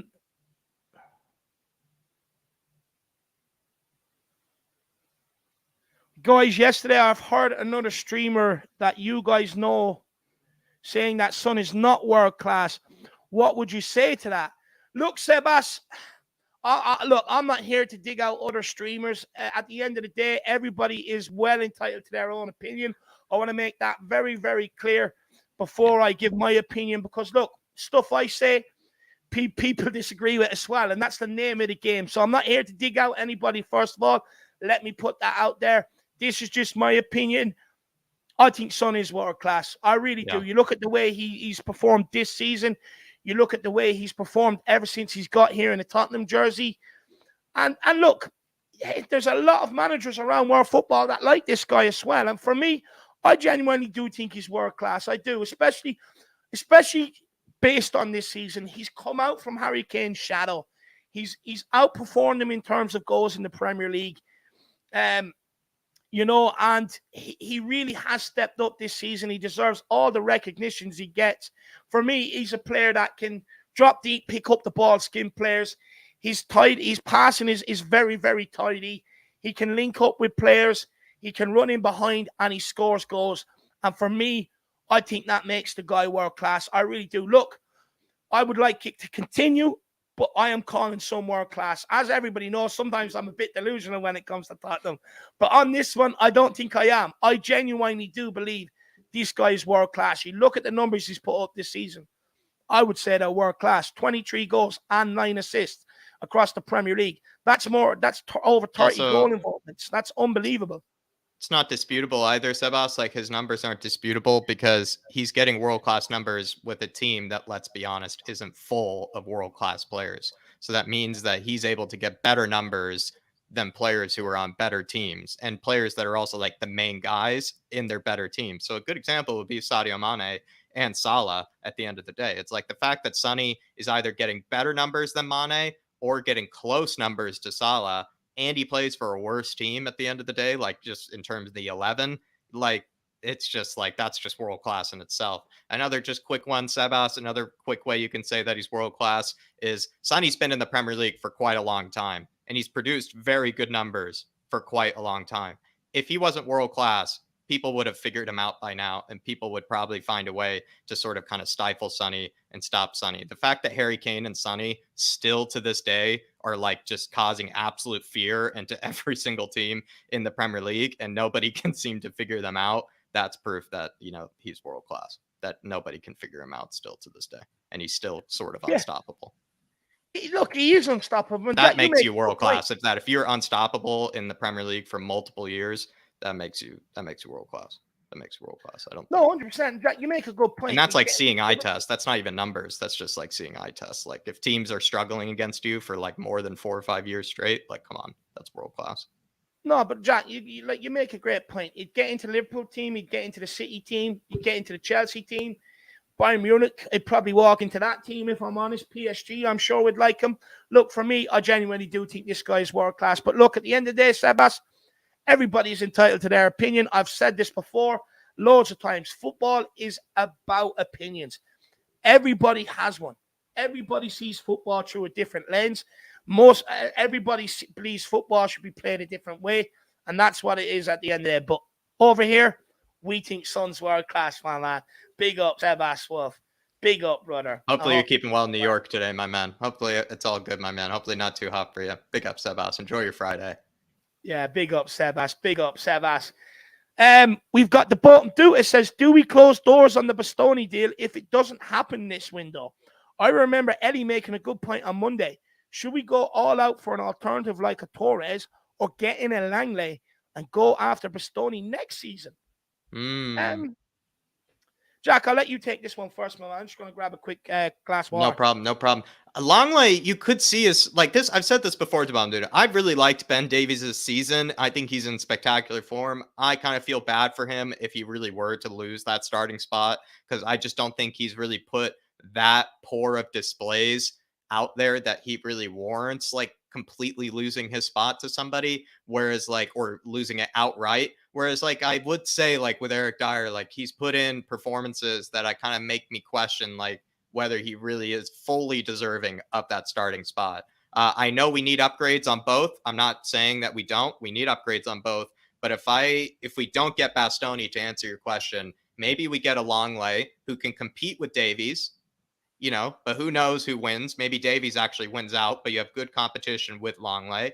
And then you bring in someone like a Pau Torres, who I actually think would be really good in maybe Dyer's position in the middle of that back three, actually, the bottom Judas. So let me know what you think that, because I think Pau Torres, if anything, would struggle actually in Davies' position more than he would maybe in Dyer's position, because Davies' position, you do have to cover a lot of ground sometimes. And like Pau Torres, he's really good ball carrier, really good in possession. Don't get me wrong, but those sort of areas that he would have to defend in and whatnot might be a bit uncomfortable for someone like him. Whereas like maybe playing in Dyer's position, he'd be very comfortable. So I would agree. Maybe you don't get Bastoni, perhaps don't just get the next best option. Wait, get Bastoni later, bring in Longley, get someone like Pau Torres to compete with Dyer instead. That's what I would say. Do you know what the bottom do? I'm 50-50 on this. I'm torn because it's like, look, if the player doesn't want to come here, there's no point. Like we've seen what happened before when you just throw money at a player just to get them in the door. You don't get the player that you were looking at. You don't. You get a player that doesn't want to be here, but is taking the paycheck. Now, I'm not saying Bastoni would be that type of guy.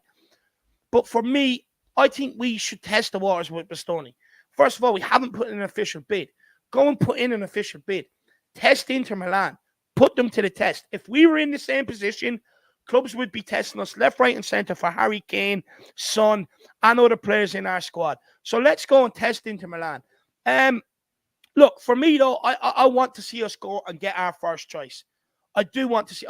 I want to see us get our first choice. There's no reason why you can't bring in Bastoni and Pau Torres. Like Jack says, Pau Torres can play in, in Dyer's position, or at least provide competition for Dyer's position. But for me, Jack, we done a video on. We were hoping it was going to be announced. We've done it in anticipation that Bastoni would be happening. I might just put it out there anyway. But we did do a video of comparing Bastoni stats to Ben Davies stats. And Jack, just by the stats alone, I could see what Bastoni will offer this team Yeah, in terms of you're being fair. able to That's a go good point, forward. actually. That's a I good think you point. look at the passing range the guy It has, is and an you can upgrade. tell that just by his stats and his passing stats compared to Davies. The front three will get more goals because he has a passing range similar to Toby Alderweireld. Anyone that remembers Toby Alderweireld, just long balls, when he done them, long balls over the top onto to a player's feet. Bastoni has that similar passing range. If Bastoni does get forward, like we've asked to Ben Davies this season in that role, this guy can cross a football. So again, the front players, all they got to do is just make their way into the box. He will find them. I think you'll see us produce a hell of a lot more down that left-hand side, purely because of the ability of the guy on the ball. As good as Ben Davies is defensively, sometimes he can be found wanting on the ball, whereas Bastoni, he's not so much like that. Oh, he'd be a huge upgrade in that regard. Yeah. He'd be a huge upgrade in that And regard. for me, that's why I would like Bastoni. That's true. To be honest with you, That's that's why I want to go after our first choice to bottom duty. Yeah, that's true. But if you can't get to Bastoni, I kind of agree with you. Maybe you don't get the next best option. Maybe you just wait till Bastoni is available next season or something on those lines. But see, perhaps that's where it gets difficult though, Jack, because it's kind of like we can't go without getting somebody in.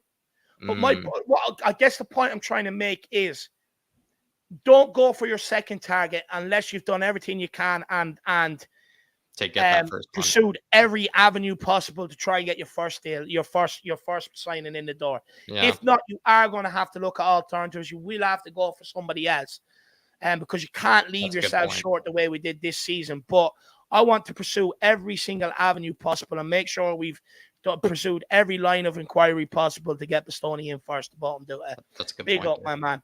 Really appreciate the really, support, really brother. generous. Appreciate it. Really generous. Adrian Chia. Actually, as well, just quickly before we get on to Adrian's super chat, the bottom dude has been sending in myself some incredible stuff, and I will actually start putting it up on the community section and stuff like that for people to have a look at if they want to have a look at it. It's absolutely unbelievable, some of the stuff you sent me, the likes of Kulusevski, Bentancur compared, Romero compared to the best defenders around Europe. He's done a breakdown in the Italian league, defenders, midfielders, forwards of players that we should look at. And I'll actually start putting up in the community section if it's okay with the bottom do it for everybody else to have a look at. It's very interesting. And if anybody else out there is interested in doing that sort of stuff, send them in. We'll put them up on the community section, put them out there on the platforms. No problem. Just get them into us, guys. Adrian Chia says we must sign players that can unlock low blocks. That's where the creative midfielder comes in. And he to a degree is right. And I know that we keep talking about signing defenders. It's probably what we're trying to get done first is fix the defense. But Adrian's onto something. Like another huge problem for Spurs is can we bring in a player that can fix that issue that we've been having with the low blocks and with those deep lying teams? You don't always need to get it with someone through the middle, Adrian. Maybe if we signed a really quality player in those wingback positions. I know we signed Perisic, but I think we need another one, like a really quality player out wide in those wingback positions. You could break down the low blocks with someone like that. But also a creative midfielder certainly is an easy way to do it. And I don't know. I'm saving all my money for Big Sergey, Adrian. There you are, my man. Sergey. These low block teams, though, it comes from a few positions. It comes from the wing backs. We've got one sorted on the left-hand side, which is Perisic. Happy. Well, because with them sort of games, we've seen it this season. It's about taking on your man and creating your own space to make something happen. So Perisic, we've got him. We do need that midfield option like Jack is talking. That may be someone who's a bit more attack-minded.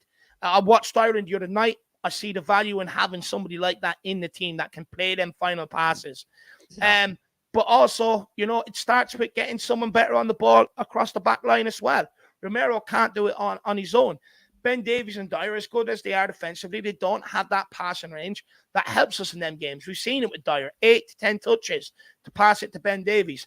Not good enough. In them sort of games, you've got to move the ball a hell of a lot quicker as well. So you've got to have them options defensively as well. But big up Adrian Chi, and he says 3/4 of our games will be versus low block teams. Yeah, 100%. 100% they will be.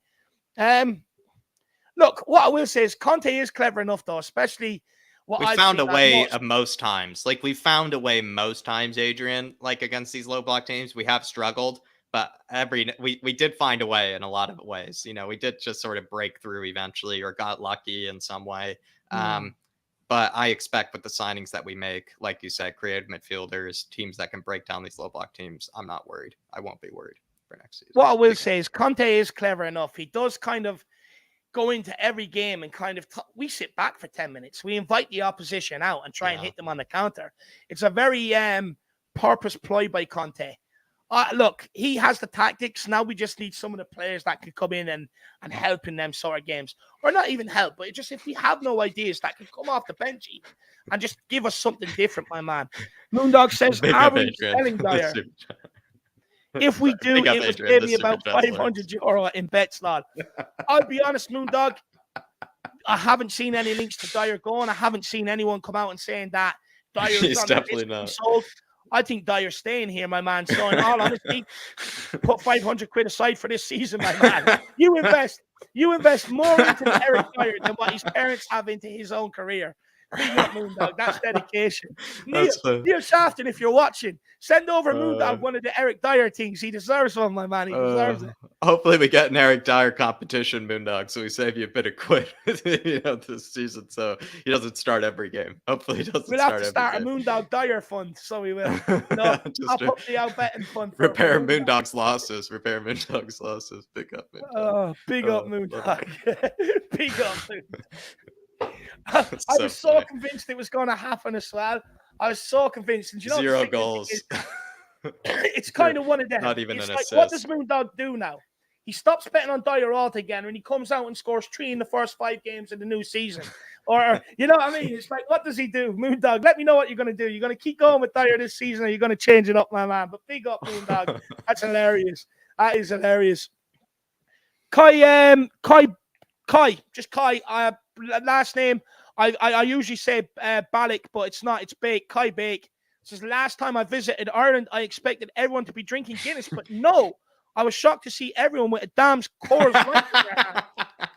Look, Coors Light did take over for a little while. I'll be honest, it did take over for a little while. I mean, I remember when it first came out, I used to drink it on the boat with the lad across to France when we used to go on holidays. We used to get the boat across to France. We used to take the car with us. And, I used to drink the Coors Light back then. I had a couple of pints of it. But no, look, you're in the wrong areas, Kai. You're in the wrong areas. You need to get down to some of the country pubs. That's where you see the boys in there sitting there drinking the Guinness. Funny, though. My man. That's where you see very different kind of beer, though, Kai. So you could see maybe why. It's a lot lighter, nowhere near as heavy. So maybe that's why. Maybe that's why. Also, it doesn't take as long to pour. It doesn't take as long. Yeah. Some people are impatient, Kai. Some people are impatient, my man. So maybe that also has to do with it. What I will say to people out there is if you see a pint of Guinness poured straight up, do not touch it. You've got to put it to the lettering on the glass. Like a minute. And then you've got to top it off. There's an art to the pint of Guinness, my man. An absolute art to it. I would have been more concerned if he says, Dave, I walked in and seen them drinking Fanta and Coke. I would have been a bit more concerned. I would have said, what's happening to this country? But no, look.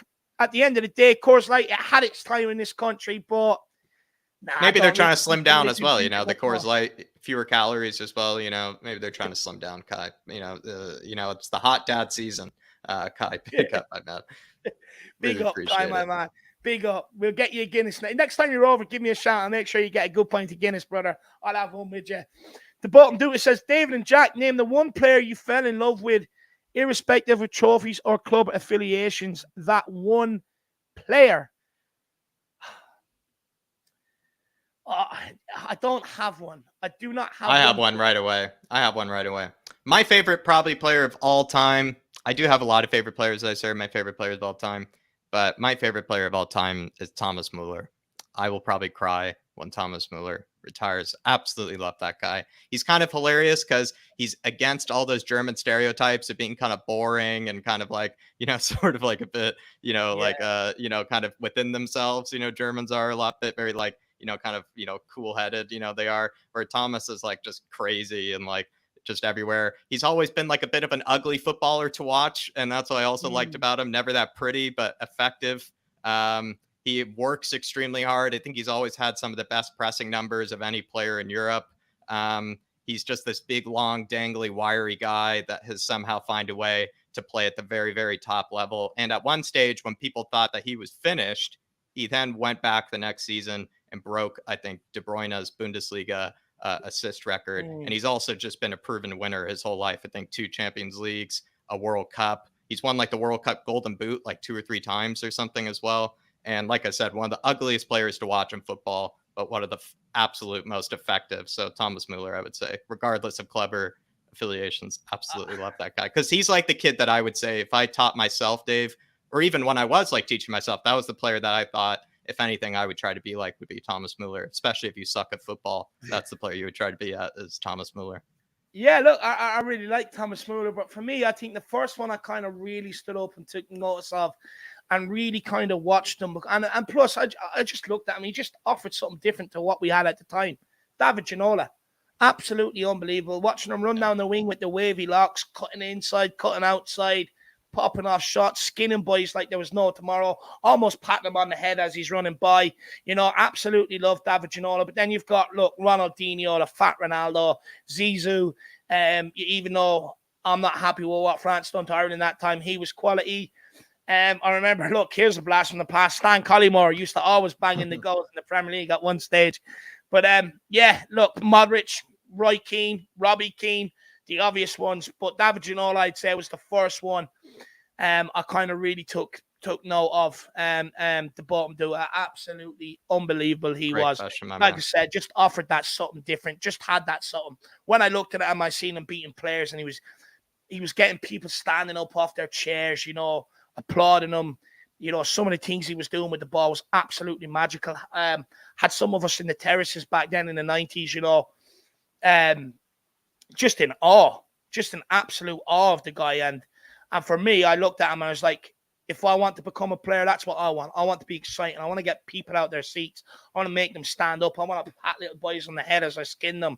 You know what I mean? That's what it was all about for me. So big up the bottom dude. Really appreciate sport. Good question. Very good question. Love that question. Love that question. It's Big almost up, like my my channel. It's almost like for my channel. It's almost like things I make a whole stream about. Big up the bottom dude. Big up the bottom dude. We've got Neil Shafton. He says, only infighting here will be when we...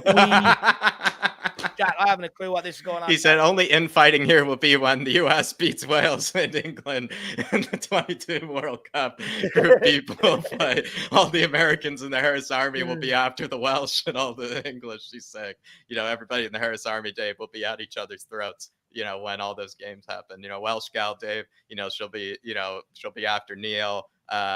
Chris will be after Welsh gal. Hilarious. Love that. Yeah, it probably will. Everyone be in the comments that I'll be after each other. That's actually going to say we probably shouldn't. We probably shouldn't do watch-alongs. No, I don't know, Dave. Be a bit dicey in here, Dave. Be a bit sketchy. I would say everybody's going to have to look over their shoulder, in that chat, because so many different affiliations in that one. That one's going to be tough, Dave. Love that. Actually, Jack, what am I thinking? You're going to have to do watch-alongs. Your country's playing in the World Cup. You have to. It's going to be crazy, Dave. The Welsh. I mean, honestly, a great point, Neil. I never even thought about that. The Harris Army will be at each other's throats. Absolutely love it, Neil. No, big up, Neil. Big up, my man. Really appreciate that. Definitely is. There's going to be thought about that. Wars during the World Cup in the group in the chat, so there will be absolute wars. Big up, Neil. Ginger Spur says, "Keep up the good work, lads. Loving the content. Come on, you Spurs." Well, Ginger Spur, thank you very much, my man. And look, there's only a lot more to come from myself and Jack. We've had our bit of rest time. Now we're ramping up the season all the way into preseason, then into the season, my man. Loads more content coming your way. Loads more ideas on shows, etc., etc., etc. We're only getting going, my man. We're only getting going, brother. Big yourself up, my man. Really appreciate kind words. Very kind words, actually. Very kind words. Really do appreciate it, lad. Really do. It's better than being called a wanker and everything else under the sun like that. So I appreciate that. 164 Spurs sent is in a super sticker, Jack. We've got 2 super stickers here. If only I had the ability to do this pose, Dave. But he's laying on his side and he's just saying, "How's it going?" Dave. He's just apparently maybe he's just woken up. Either just woken up from a nap or something, or he's just, laying on the love sofa, Dave, and, just watching a bit of Irish Hotspur. Big up 164 Spur.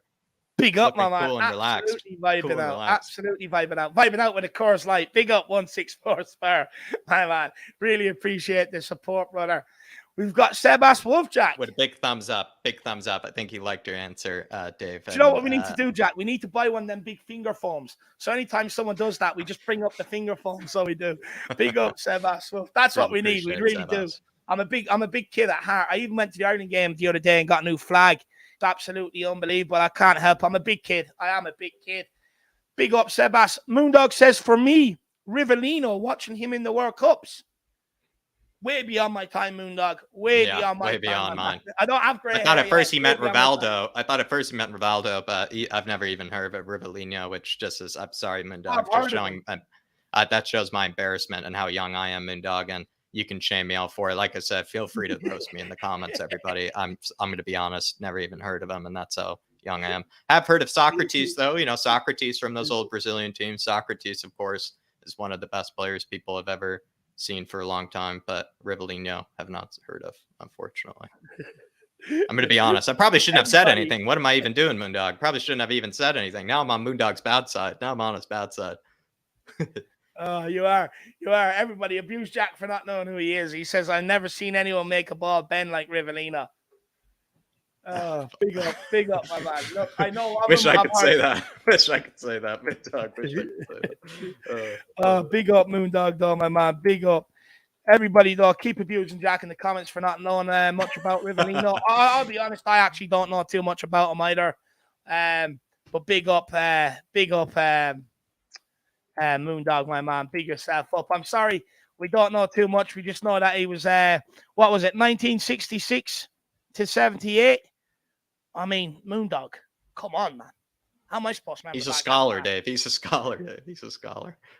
But big up, Moondog. Look, it just goes to show the years he has behind him and how much football he's watched. So big up, Moondog, my man. Big yourself up. My man. I'll check out the highlight. We'll do a highlight reaction on Black Hero Moondog. Big up, my man. Big up, Moondog, my man. Big up. But everybody, guys, I really do appreciate absolutely everybody for tuning in, for liking, subscribing, and getting the super chats in. It is a massive help to everything we do here. Now it is time to start getting on some of the fans. Before we do, though, guys, keep smashing that like button. It's a massive help to what we do here. Same as the subscribe button. And if you've any thoughts, guys, just keep getting them in the chat while we have everybody on. But also feel free to make it a super chat and help support the channel if you want to. But do not feel pressured. We know that the inflation and everything going on out there at the minute, we understand it's hard times. So just all we ask is just at least keep getting them in the chat. But Jack, I think we're ready for some guests now to have their say on some of the news today. Yes, we are, Dave. And he's been waiting very, very patiently. He got in straight away. He's taken advantage of, the 2 fan shows a week. And I'm looking forward to it. And I bet he has a lot to say. Really smart guy. We're bringing on Elias first. Hey, Elias. Hey, guys. Elias. How you guys doing? Great. It's good to have you in, my man. Thanks. Yeah, I've been doing great too. Enjoying the internationals, really. I feel that, our players are doing really well in the internationals. I just heard Sonny scored another goal from a free kick. And would you let him take free kicks at Tottenham, or at least give him a chance now, Elias? Sorry? Would you give Sonny a chance to take free kicks at Tottenham? Of course. What we're currently doing. I'll ask Hurricane. Yeah, you can take the penalties and then let Sonny take the free kicks. Yeah, definitely, man. Two games in a row and he has scored from a free kick. Wow, man, that's just awesome. And meanwhile doing that, I've been teasing a lot of Arsenal fans at the side for the whole summer, singing "Arsenal get battered everywhere they go." Arsenal get battered everywhere they go. Everywhere they go. Absolute mugs. I hate them. Yeah, man. Sorry, I just had to join you. You took over there. Sorry, I had to. I had to harmonize. Love that. Elias, any of the, kind of news about Ben Davies, kind of interested you? Because Dave, he found a really interesting article about how Ben Davies, apparently played a bit of a role in kind of getting Nuno kind of the sacking. However much of a role you think he actually played is up to you, but he did go up to the board members and say, this guy, is not cutting it. What do you make of that? Kind of interesting. And Dave said, kind of ballsy as well. Not a surprise, because there was a time Ben Davies looked quite frustrated with what's that fella's name, Nuno, Nuno Espirito Santo. And I just found out actually in Portuguese, the Espirito Santo stands for Holy Spirit. Something like The that. Holy Spirit of Nuno. The Holy Spirit of Nuno. Yeah, the definitely. Holy Spirit of Nuno. And I was not surprised when I heard about that, because there was a time Davies was really pissed off with that guy. It was after the Vitesse game that Nuno left half of the entire first team squad back in England and just took the second team for that Vitesse game, and we lost 1-0. And I think Ben Davies was the captain of the game, and he was really pissed off with some of the decisions and the substitutions that Nuno actually made, despite the fact that he was the captain for that game. He was pissed off. You could actually sense that negative energy, or sort of like the pissed off energy out of Ben Davies. So I won't be surprised that if Ben Davies played a big role in getting Nuno sacked. And one person that was definitely Ben Davies, then the other person would be Ollie. Yeah, Ollie played a big role in getting Nuno sacked. You think Ollie played a big role? Huge role. He saved his job for like 2 weeks just to get Nuno sacked. You're probably right. Ollie did play a huge role. You're fair. Actually, Ollie played it kind of like a master class that time when he beat us 3-0, because then Conte came in to manage us, and then the replacement that they had that they were looking for was Conte back then, and then Nuno was sacked, and then we got Conte, and then Ollie still had time to get a manager. And I think by that time, Zidane already made clear that he's not going anywhere and all that. And I really want to thank Ollie. Ollie, if you're watching this from anywhere, I really appreciate you. Ollie got a shoe shiner. Ollie got a shoe shiner. That's what we call him around here. Elias. Yep. What do you think of Son then being snubbed? Another Sonny snub from team of the season, let alone the player of the season as well. Well, the Asian community is feeling like we are robbed. We are feeling the pain. Definitely, it doesn't make sense. 23, 25. It's hard to even find the reasoning or the logic. It's hard to in some cases, even when you are upset about something, you can see where they're coming from.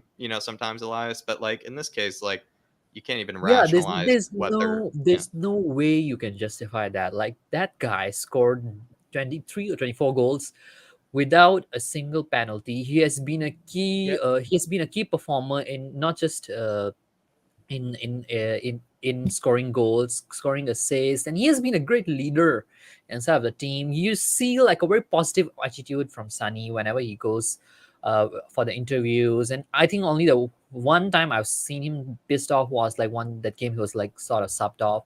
Even that game also, after that he was joking that man, it's not just about me winning the Golden Boot. And he realized his mistake even after that. It's about the team going to the Champions League. And the guy puts the team first and all that. And then this is absolutely ridiculous that he's not even considered for the team of the year. It doesn't really make sense to me. And it doesn't make sense to me either. And to be honest, it is anti-Tottenham. Do you feel like I said something about how it loses sort of the legitimacy of that trophy? Does it kind of make you not really care about the PFA then? The next year that it comes out, it kind of makes you not even care what the results are. It really does, actually, and I think that there is some anti-Tottenham agenda there, or anti-Asian agenda, or anti-Korean agenda. I really don't know about that. It really does make me wonder, wow, really, now these awards? And even not just that, the Ballon d'Or last year, I think Lewandowski was robbed as well. And so I wonder, what's the criteria for these awards? Is it just the hype? Is it just the team you play for?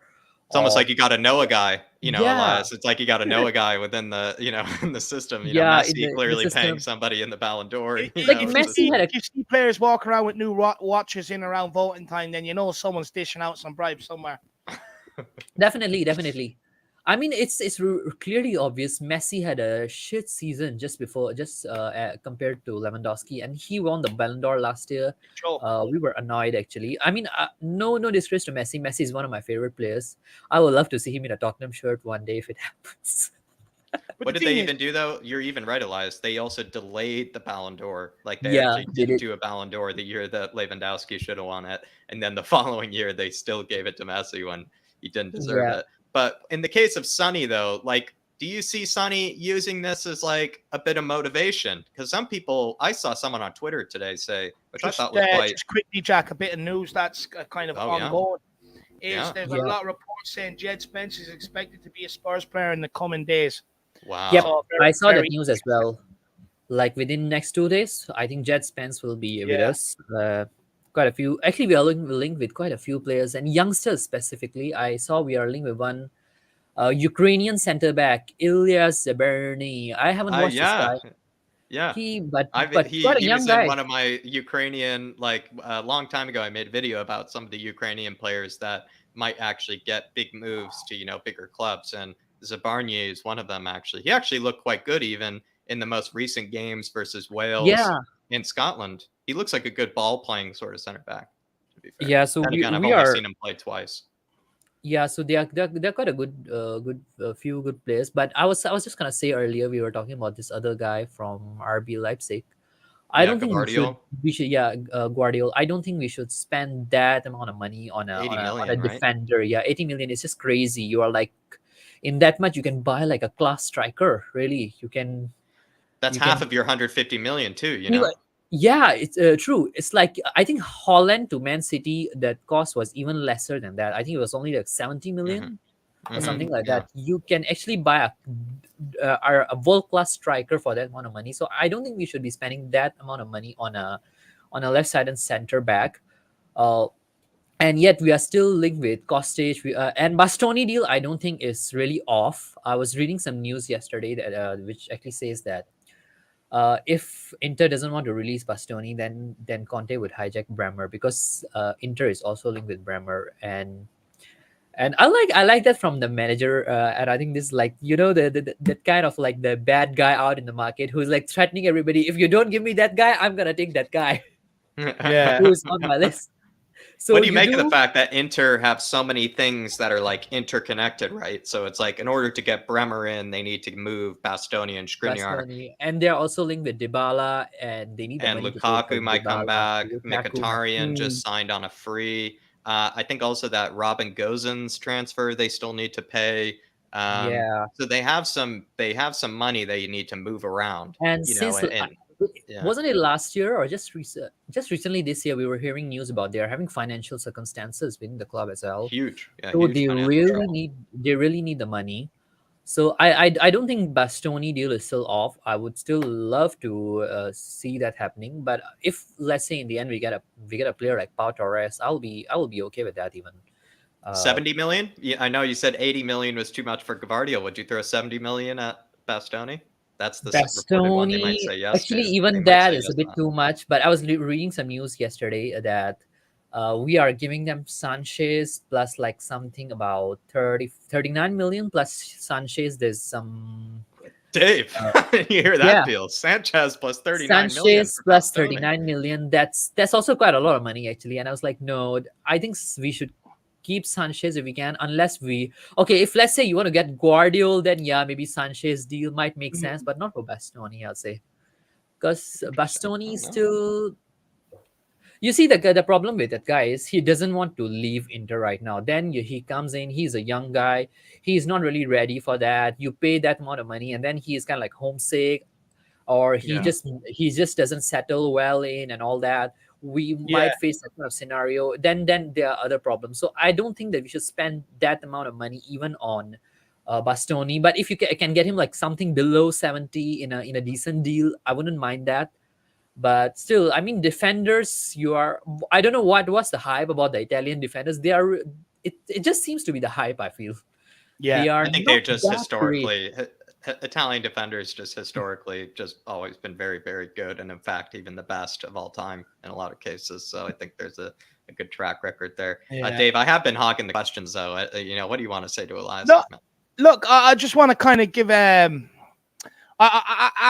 we I do want to speak about that new guy that we're getting from Rangers, Andy Scolding, the scouting guy.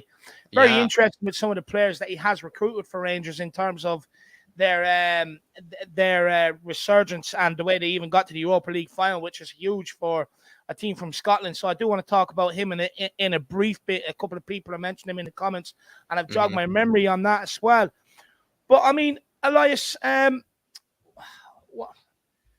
we've covered all the. I mean, what midfielder would you like to bring into Tottenham? What midfielder would you like to bring into Tottenham? And a midfielder that can offer something that we maybe don't already have in this squad, because we do need someone that can offer something different. We have to fill our weaknesses, if you know what I mean.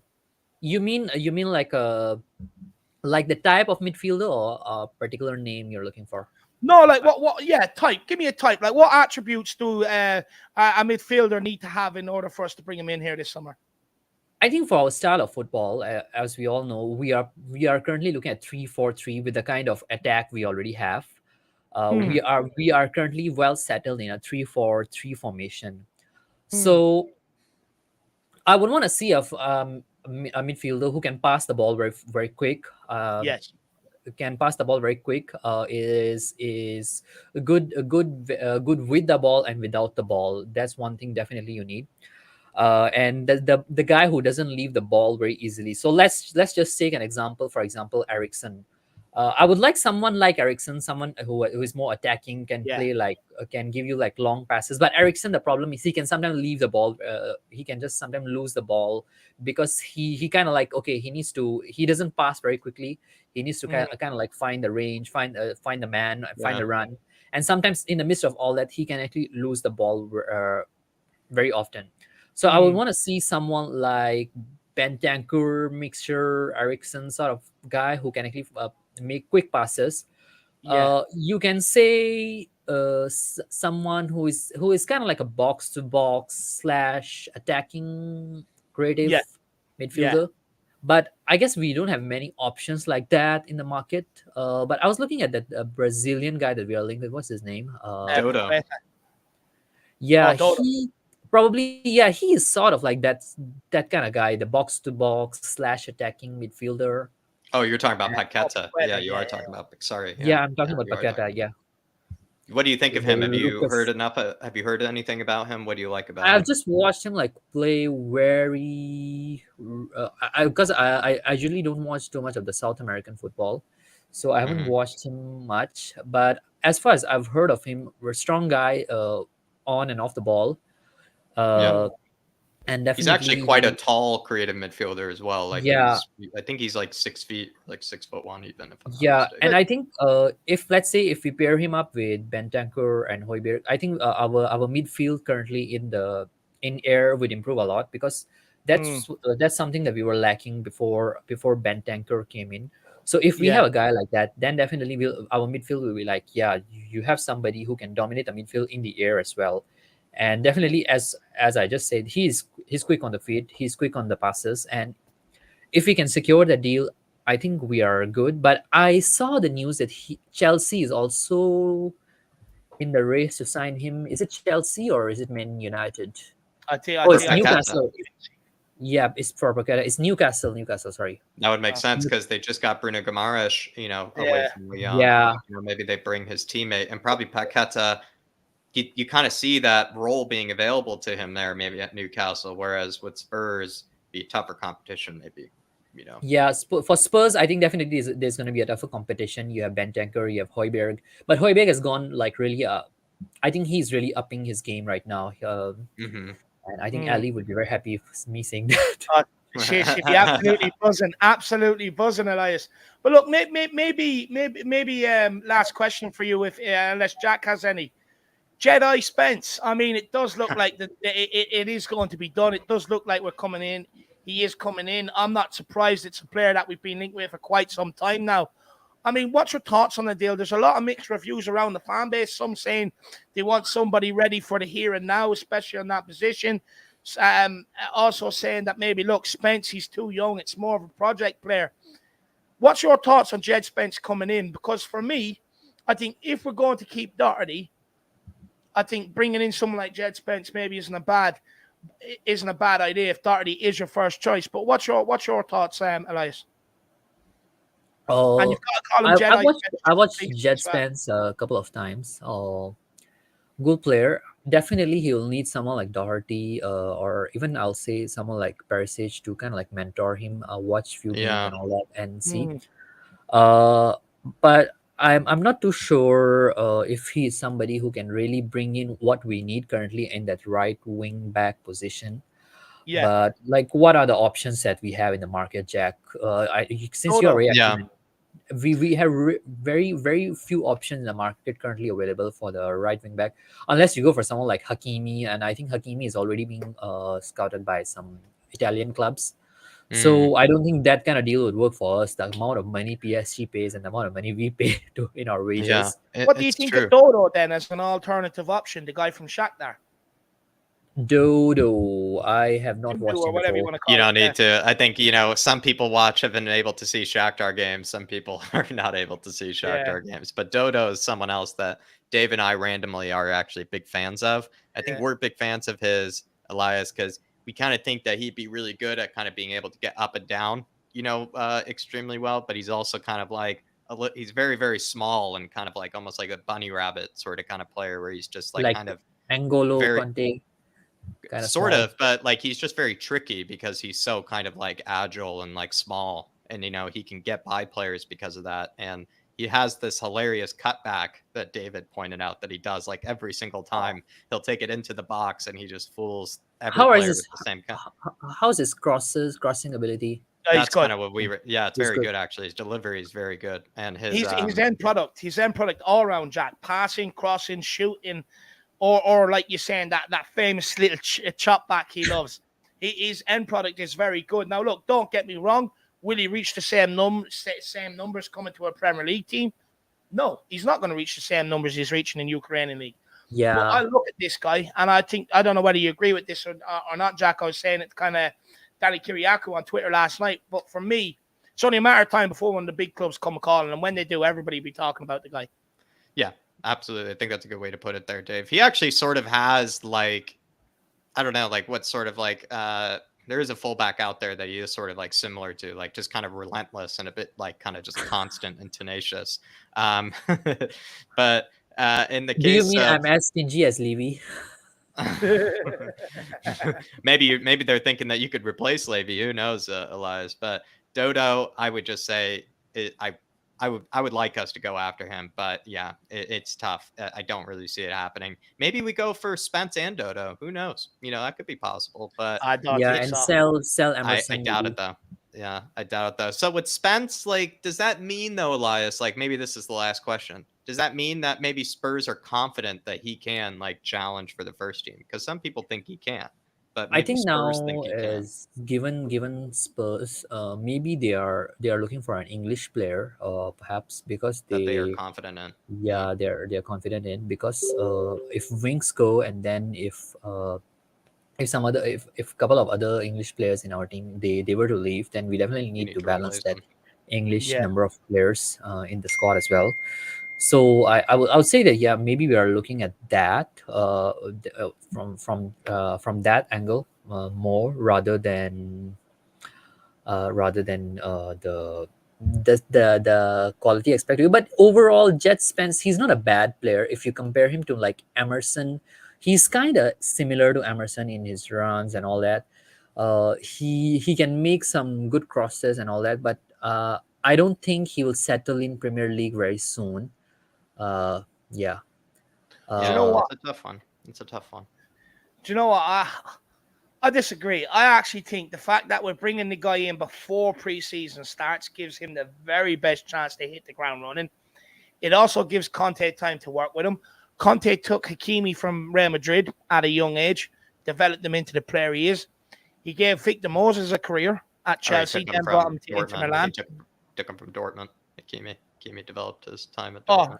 Oh, my bad. Yeah. Then he took Victor Moses, at Chelsea. He gave him a career, So for me, I wouldn't write this. I wouldn't write off Jed Spence coming into Tottenham. I look at the guy. I think he has. Look, he's not the end product by any means, but he has all the attributes to be able to succeed Exactly. at Tottenham Hotspur. I can't disagree with you there. I would say definitely one thing about Conte also is he can make the players, as long as they're willing, he can really make the players a very fine end product. They can become like really world class, I would say.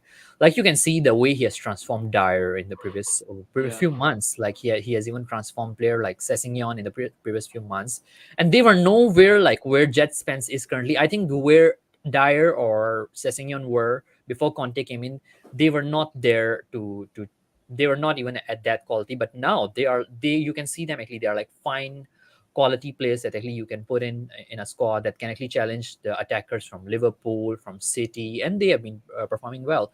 So I wouldn't really discount the fact that actually we are going for him even on the first day of transfer market. We're already hearing that maybe by tomorrow and two more days we might be even securing the deal.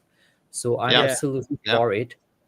But actually, one thing I really like is that we should actually go in for some of the championship players. I was actually a little bit not to say disappointed, but I was like, when we secured this Fraser Foster deal, I was like, that goalkeeper is kind of old. We should look at kind of like more for a future prospect as well, because there are few goalkeepers in the championships or in the league. That we should take a look at for the future. We should take a look at. Like I was discussing the other day with one guy here about that Plymouth goalkeeper. His name is Michael Cooper. When he played his game against Chelsea, he was like fine, world class. He looked like a world class with his reflexes, definitely. And I think we should have given someone like that a chance, but I really don't know why. I like it. That's a good outside shout, Elias. Flexing your English pyramid knowledge, my man. Good to see. For me, I think the Jed Spence, kind of signing, it just shows that there's a lot of confidence in the player. I don't think we would be going after him so heavily if we didn't have confidence that he can bring what maybe we've been asking the new right wing back to bring. So it just shows that while maybe some of us don't rate him, perhaps Spurs just really rate him, really high. I hope Spence proves us wrong. I still want to say, I still want to bring in Kostic. I think we still have that soft spot. But Kostic, how about you? What do you guys think the Kostic one of the deal? Because he now I think he just wanted I think he wanted a Serie A move by the looks of it, my man. I think he's set to go to Inter to replace Perisic. I think he wanted that Serie A move, maybe more. Oh, not Inter. Sorry, Juve. I thought he was off to Juve. No, Juve. I thought Juve put in some Serie A club of some sort. I think he's headed to. But I think we just missed the boat there, Elias. I think we just missed the boat there, and I don't think he maybe wanted to come to Spurs, or maybe just we didn't put as convincing of an offer on the table for him. I think that's really all it was, because I don't think money or anything had to do with it. I think it was just whichever club he saw himself playing at in the future. But Elias, absolute pleasure, my man. Thank you for your patience. Thanks, guys. See you on Monday. See you Monday.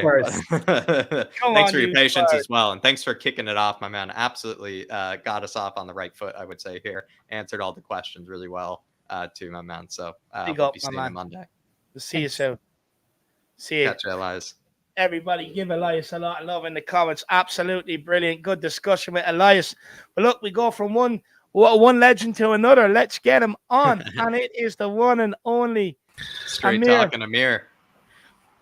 How are we doing, lads? Did you get WhatsApp yet? Yeah, I'm on WhatsApp. I got WhatsApp, Dave. I need to find out what the code is then, because I can't find you on WhatsApp, or I'll just email you my number, man, and you can find me, whatever. But look, no worries. How you keeping? What news do you want to talk about today, my man? Well, look at this Spence thing. I was kind of against it at the start. Just a bit worried about him not having that Premiership experience. But look, if Conte and Paratici are there and they're saying they want him and they think he can become an integral part of the squad, then bring him on in. I'm all for it. I'm just a little bit nervous with these kind of players, bringing them in. We've seen Jack Clark's kind of these kind of players that haven't really gone on to develop. But the fact that Spence, look, what he did against Arsenal was fantastic. He played a blinder against us. So that shows that he can perform against Premier League sides. So, I'm happy about that. One thing that I was listening to you earlier, David, that I got to disagree with you on is the Jesus one. The Jesus one, Because I do think that he's a very tricky, That's right. You like him. Yeah. I do like him. I do like Jesus. I do. He's very technical.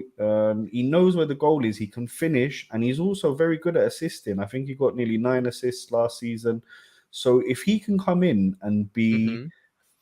obviously, he's not going to challenge Harry Kane week in, week out. But if we can find a place for him there in the League Cup, in the early rounds of the FA Cup, in games, hopefully in the Champions League where we're already through, hopefully, then I really think that he could become a great player for us. And if he's learning off Kane, then boy, he can develop even more. And the fact that we've got Royale. Isn't he looking though, Amir? I like your Jesus shout, but is he looking though maybe to be the main man somewhere else? Like, do you think he is looking to be the main man and maybe Spurs I'm not sure though, but maybe that's just a fluke though. Maybe that isn't true at all. Do you think he wants to be the main man, or do you think he just wants to change his scene?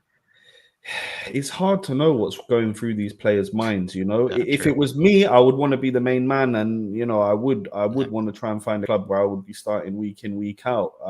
But it's hard to know with some of these guys. Look at people like Origi. He was happy just to sit on the bench at Liverpool and be the side man and get a goal here and there. Not that I think he would be that much of a sideman, Jesus. He would come in and he would play a big role. You get a few games, yeah. You get a lot of games. Yeah. He would get a lot. He would get a lot of games. And the fact that the links with Moura and Royale having those 3 Brazilians there, I think that would be great for the kind of the team, the squad. So I think never thought about that too. Do you know what it is for me, Amir? Is I'm just not his biggest fan. I personally, I think the guy is overrated. That's just my opinion. But I do agree with you. I do agree. I do agree with you. I do agree that we do need somebody for the cup games. We do need someone for the games that if we do get out of the group stage and we're already qualified, that someone else can step in to give big KH a rest, because you can't keep rolling them out there every single game. It's impossible. We got lucky this year. I do agree with you. I do think we need somebody else in. But when I look at the striker option, I want someone a bit different because look, Son can run in behind, Kane can feed them all day long. We have someone like that. What I'm looking for is someone that we can put the ball into the box, that when we get it out wide, you can get the crosses in, someone that's going to go and attack that ball and win it. That's the option I would prefer. And that's why I don't want Gabriel Jesus. I want someone different you can put the ball into the box, especially against some of these teams that sit low blocks, because I think we need to carry more of a threat aerially. But I'm not opposed to Gabriel Jesus coming in here. I wouldn't I'm not going to sit here and throw my toys out the pram and cry and moan about it. I'm just looking for someone that's more of a, what would you call it, a target man, rather than someone like a Gabriel Jesus. But I'm not opposed to him coming in whatsoever. What's your thoughts on Spence, my man? Spence, get him in. If we, Conte wants him, if they think they can develop him, get him in. But I wanted to ask you, talking about that target man, who would you go for then? Like someone like a Weghorst, someone who's big, strong, can hold the ball. Who would you take? Do you know what? I'm looking at it, right? For me, look. Ideally, you want someone that's going to come in and compete with Harry Kane. But if we're being realistic, that's not probably going to happen. Harry Kane is one of the best strikers, Harry Kane, let me rephrase that. Harry Kane is the best striker in world football. So when you look at that, realistically, the person that's going to come in is going to be a backup. It's going to be in the role of a Llorente, a Vinicius, someone like that. They're going to play very few games. For me, I don't see Tottenham laying out 50, 60 million in that position to get someone in to come in and play maybe 10, 15 games a season. What is it Dane Scarlett played this season? I think, Jack, what was it? 8 games? I think it was like 6 or 7. Yeah, 7. For me, I look at someone like a Mitrovic. He's been around the block, up in the Premier League, down in the Championship. He's been around for years. He can score goals. He attacks the ball in the box. He holds up the ball. I think against low block teams, all you got to do is get Perisic on the outside, put the ball in the box, and this guy will go and attack it. He will get you goals. I think he'll lead the line very, very well. But that's only my feeling on it. I like Mitrovic. But that's who I like Mitrovic too. I think he's actually always been kind of a bit disrespected because he has a pretty impressive finish on him at times. And he has been a bit of a flat track bully in the Championship. Maybe if he was just put on a better team, he could actually do a job, for a better team. And he does have decent link-up play at times, I must say, for a big hunking kind of donkey of a player.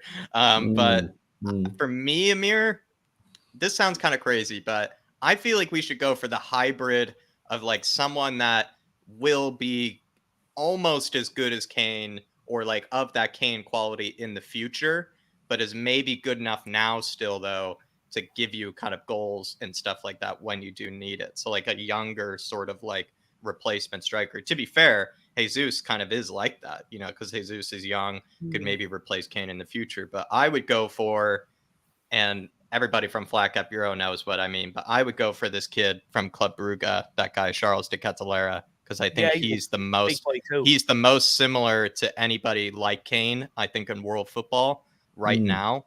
And he could kind of play like Kane. He'd play very similar to him. He can also play kind of like Jesus. He could play as a winger, can play as like a number 10. I really like the looks of him. I think he'd be somebody that we could nurture and, like, you know, play down the road. But then again, I don't really see that guy wanting to come to Spurs and just wait for, you know, the torch to be passed to him. I see him wanting to go to like a big club right away. And that's like the big problem though, Amir, right? Is finding the striker that is willing to basically sacrifice minutes that they probably could get elsewhere. But the benefit is, and this is what your selling point would be, the benefit is you get to play in high level competition with a really good team. What would be like your selling point to, you know, like the striker? Because if you're trying to get Jesus to play for us, I mean, how do you convince Jesus, you know, to play under Kane? I think that's the big part, is like, how do you convince them? Well, this is the thing, right? If we want to aim high and be in it for all these trophies, the way Liverpool were last season, even though they never had a chance of the quadruple, it was all waffle, you know, quadruple this, quadruple that. They were never in for it. But the fact is, they were in all those competitions. If we want to be there, for me, we need a striker that's proven, you know, tried and tested, and that can come in. God forbid something happens to Harry. I don't know what. He's injured. He's out for a couple of months. Boom, he can come in. Obviously, he's not going to do all the things that Harry Kane does for us, from defense to attack to midfield to everything that Kane does. But he can step in and score the goals that we're going to need. The assist will come from Kulu, from Sung, from the mid. We're fine there.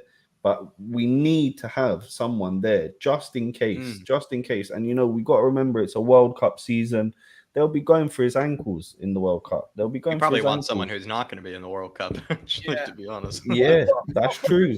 But does Gabriel Jesus fit that role though, Amir? Because why are City bringing in Haaland then if he could do that job? I think they're different types of players. I think, you know, Haaland is obviously on a next level in terms of striking ability and power and strength and everything. He offers something completely different to Jesus. So I think they're kind of forcing his hand to leave, really. You know, he's done well for them in the last 4 years or so. He's done well for them. He's been there when they've needed him. He's scored goals. He's assisted. He has done the business there. But he's just not been the main man. Now, if he can come in to our club and show that, you know, Tammy Abraham as well, that's not a bad shout, but I reckon he'll want to stay at Roma as well because he's been doing well. But Tammy Abraham's not a bad shout either. Someone just put that up. I'm going to give you the right to respond. I didn't read it before I clicked on it, so I give you the right to respond, but it's absolute bollocks. What's that? What Tottenham 17 put in? I done that by mistake. You have the right to respond before I delete it. I didn't see what you put in. You can read it in the chat. I don't really want to bring it up. No, look, it's grand. It's grand. Go on, we'll move on. I'll tell you. Yeah, no worries. Well, look, yeah, go on, Dave. No, go on. I was going to say, let's talk about this new guy that we're bringing in from Rangers, Scolding. I mean, you know, Paratici was he is in charge of ripping down the whole scouting department, bringing in a new scouting department, and basically rebuilding the whole thing.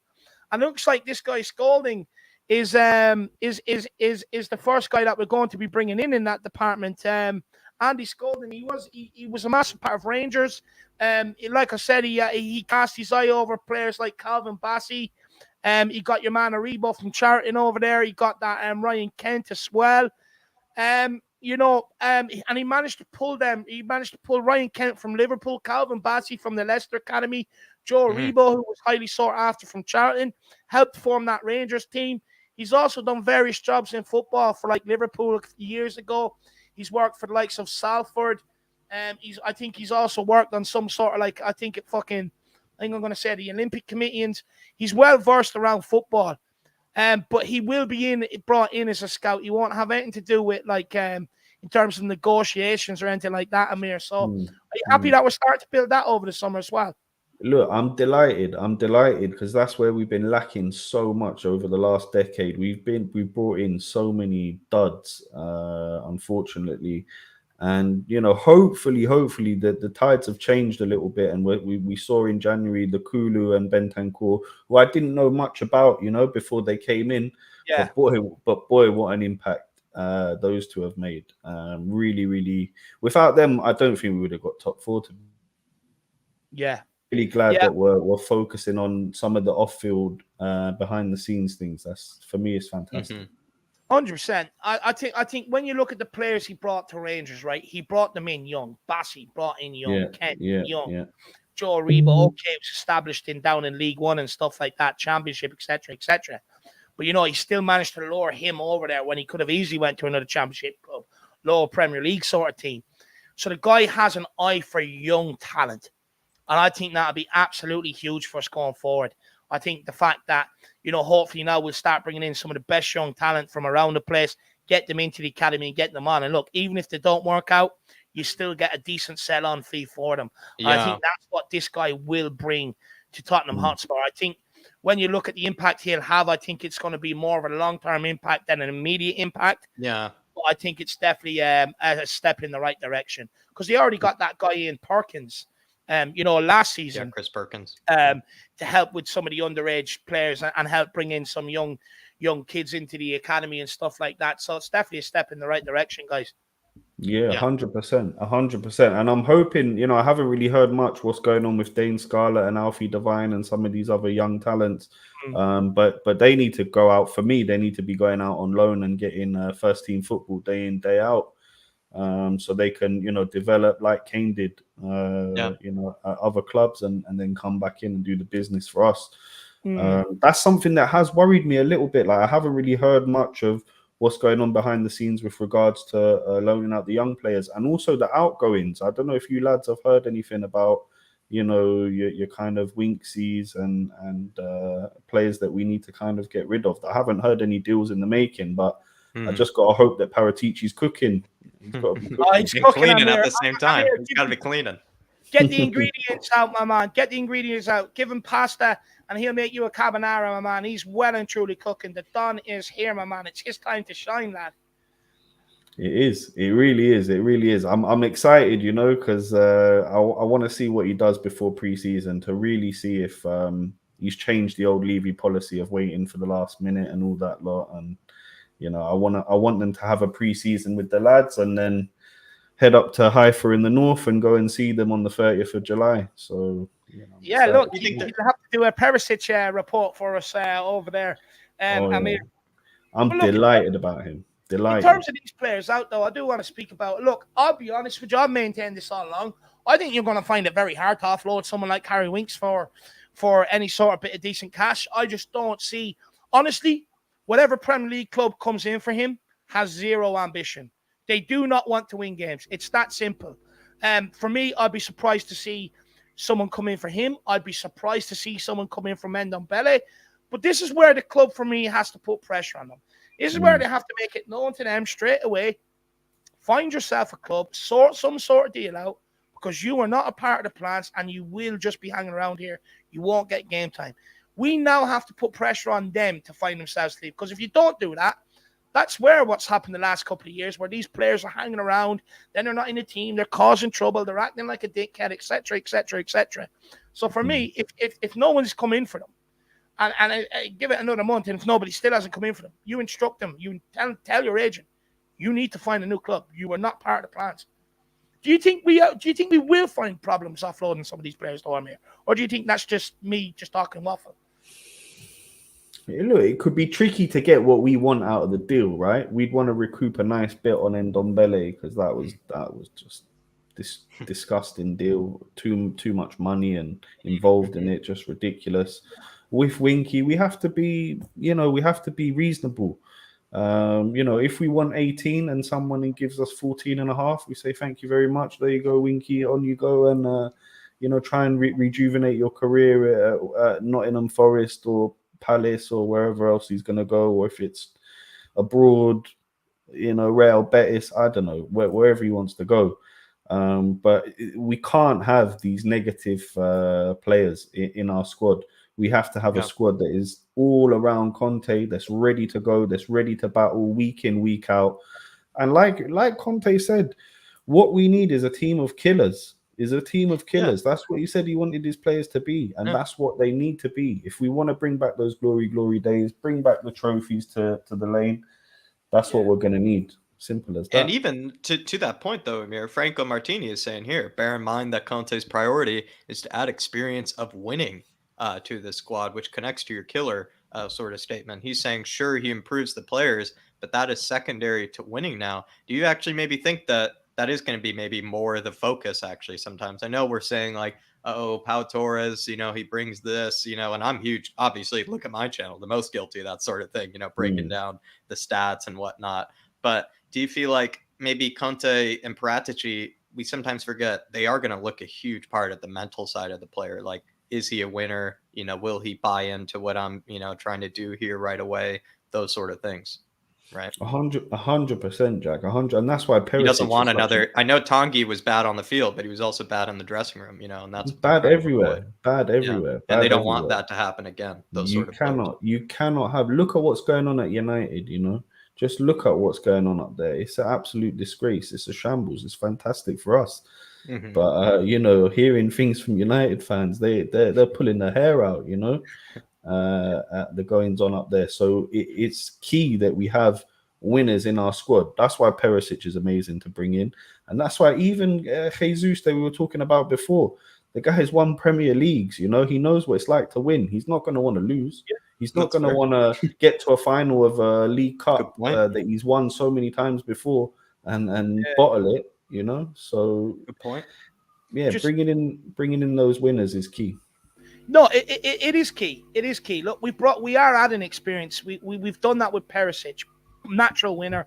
Croatians go on till they're 40 anyway. You look at Luka Modric. Look at the age he is. He's still absolutely the best midfielder in world football. We brought in Fraser Forster, who is an actual experienced backup to Hugo Lloris. So when you bring him in for cup games, you shouldn't see some of the mistakes that we were seeing from maybe someone like a Galini. But there was always going to be that aspect where you were always going to bring in one or two players that maybe don't fit that mold of bringing in the experience and winning. You do have to have some young, hungry players challenging some of these experienced players for their spot so that complacency doesn't kick in. And that's what Jed Spence will bring. If we do get him in, it does look like we're going to bring him in, but he will be chasing Doherty. Doherty will look at him and say, fuck me, he's rapid. He's absolutely rapid. He's good. It'll elevate Doherty to go to a new level. It'll probably make Doherty come back from his injury better than what he was before he went for his injury. You do have to have that blend. You do have to have that mix. As much as you do need the experience, you do need some young players coming through, forcing their way into the squad. Man City done it with Phil Foden. Brought him through. Had him chasing down for players in the squad. United has done it this season at times. Loads of clubs do it. You do need players that push some of these older experienced heads.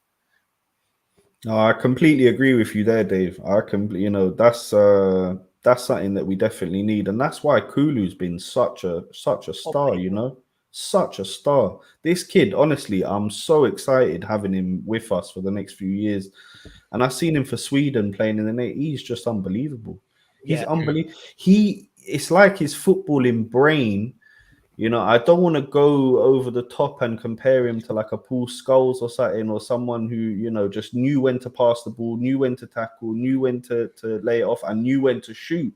But he knows when to shoot. He knows when to go inside and whip it in. He knows when to take a little touch and wait for your man to make a run and play a little ball in. Which is kind of what the Bergwijns and Lucas, sometimes they can be frustrating with, right? We know they're great dribblers and great on the ball, but sometimes it's the decision making in the final third that is lacking. So I really agree with you on that. No, big up Franco Martini, brother. I really, really do appreciate the support, my man. Big yourself up. And Amir, you can help us with this one here as well from the bottom Duta. And he says, Igor Julio.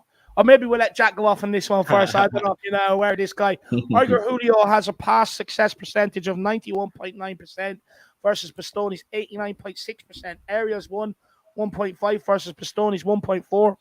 Who scored rating? Bastoni 6.90. Igor 6.62. Igor is available 7 to 12 million. Just saying. Jack, do you even know who this guy plays for? I think he plays for Fiorentina. That's about as much as I know, and that he plays in like a left-sided center back role. But I'll be honest, haven't seen nearly enough of him to say that he's even anywhere comparable to Bastoni, regardless of stats or not. But I loved about him doing it, Dave. You know, he wants to, think about things. He wants to cover every single angle. He's Kind of what I do on my channel sometimes, Dave. I'll say like, you know what, Bastoni, the main one, but maybe take a look at this guy. Maybe instead. And don't do it. Don't put in value or price tags like that. Daniel Levy and I'll be taking a look. Exactly. You need some on his scout team right away. 150 million out, and then they'll go and be getting these guys. Don't be doing that to us. The ball. Igor Julio, though, is also a great name, I must say. To bottom dude, that is a great name. So I definitely get him in just for that. But I'm set on Bastoni. I'm set on Bastoni. I really want this guy. I think he offers everything we need. Yeah, but to bottom dude, I do like that.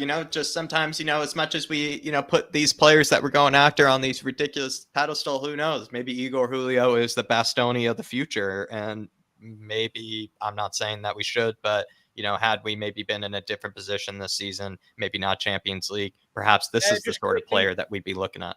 More breaking news on the Jed Spence. According to the Guardian, Spurs Web have tweeted, referencing the Guardian, Tottenham Hotspur have agreed to buy Jed Spence for a fee of around 20 million euros.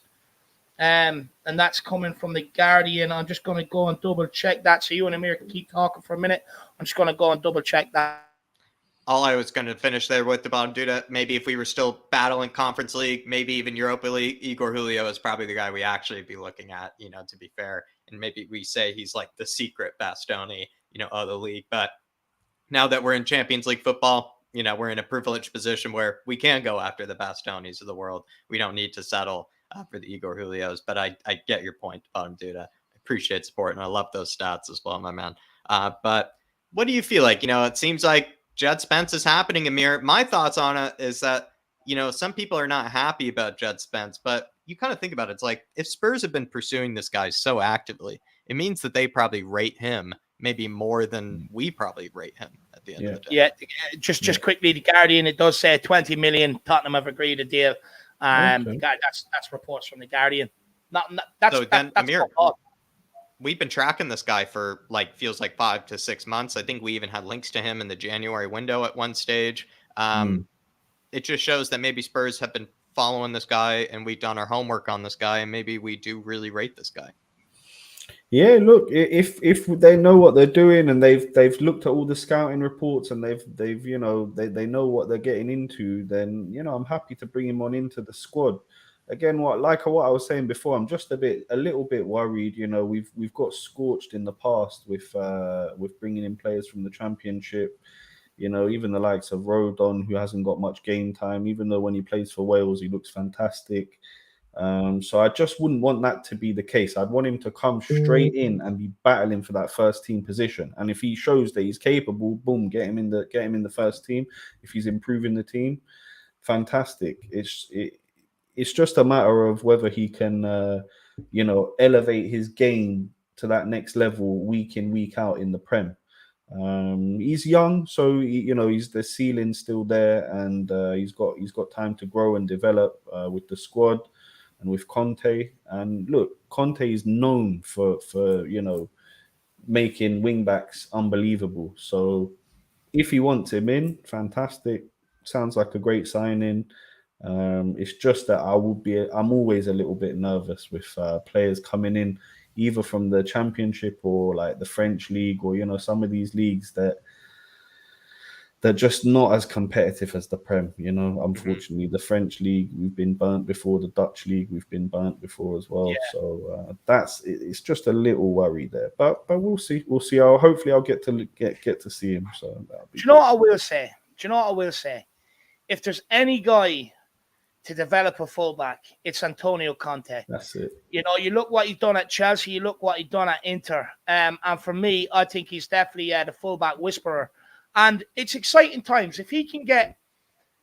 so, look, for me, I think you look at it. You keep Doherty one side, you keep Perisic the other side. There's your experience. There's your players. You probably would say your first choice.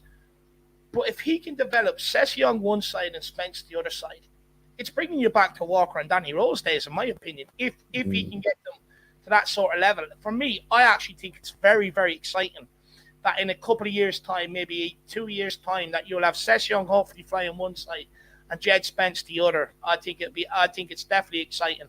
I get it's not what everybody wants at this club.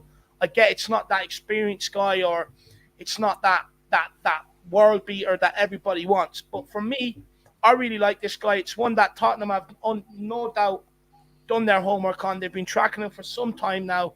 And the fact that they've got him in over the line and they've got it early, because we have to remember, we weren't the only suitors for this guy. There was a lot of other clubs going in for this guy.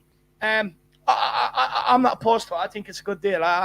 20 million. Look, 20 million. It's about right for a youngster coming through that you don't really know what they're going to go on and produce. It is about right. But look, for me, I think it's exciting. And like I said, you can get Seski on one side, Spence the other. Away we go in a couple of years. I like your optimism there, David. You know, I like that optimism. You're always optimistic. So I try. Yeah, I know. You really do. And no, that hats off to you, though, mate. You know what I mean? You were pushing on the whole team and the whole Spurs family and the whole flat cap army behind the top four, and you were confident the whole time. And you know, we smashed it. The Woolwich Wasters went up to Newcastle, bottled it, and then the rest is history. You know. Oh yeah, absolutely love it. Well, I mean, Amir, anything else? Do you want to plug your podcast, my man? Yeah. By the way, what number are we on now? Did we reach the 5? Or what was it we were looking for? 500? Did we reach that? We're nearly there. David. We're 6 away. We're 6 away. So you know, if we could, get 6, that would be amazing. I did actually just do a stream, and you know, a lot of the Spurs lads were in house listening. It was, you know, a real pleasure for me. We tackled the war on drugs, which is something that affects everyone all over the world. You know, from country to country, obviously, there's differing problems there. We're just asking the question: can there be peace while the war on drugs rages? So, if people are interested in hearing a little bit about that, a little bit about how to have harm reduction when it comes to drug use, alcoholism, smoking, all those kind of things, addiction, you might want to hop over in there and have a little listen. And apart from that, you know, the podcast in general is about promoting peace, a more peaceful world.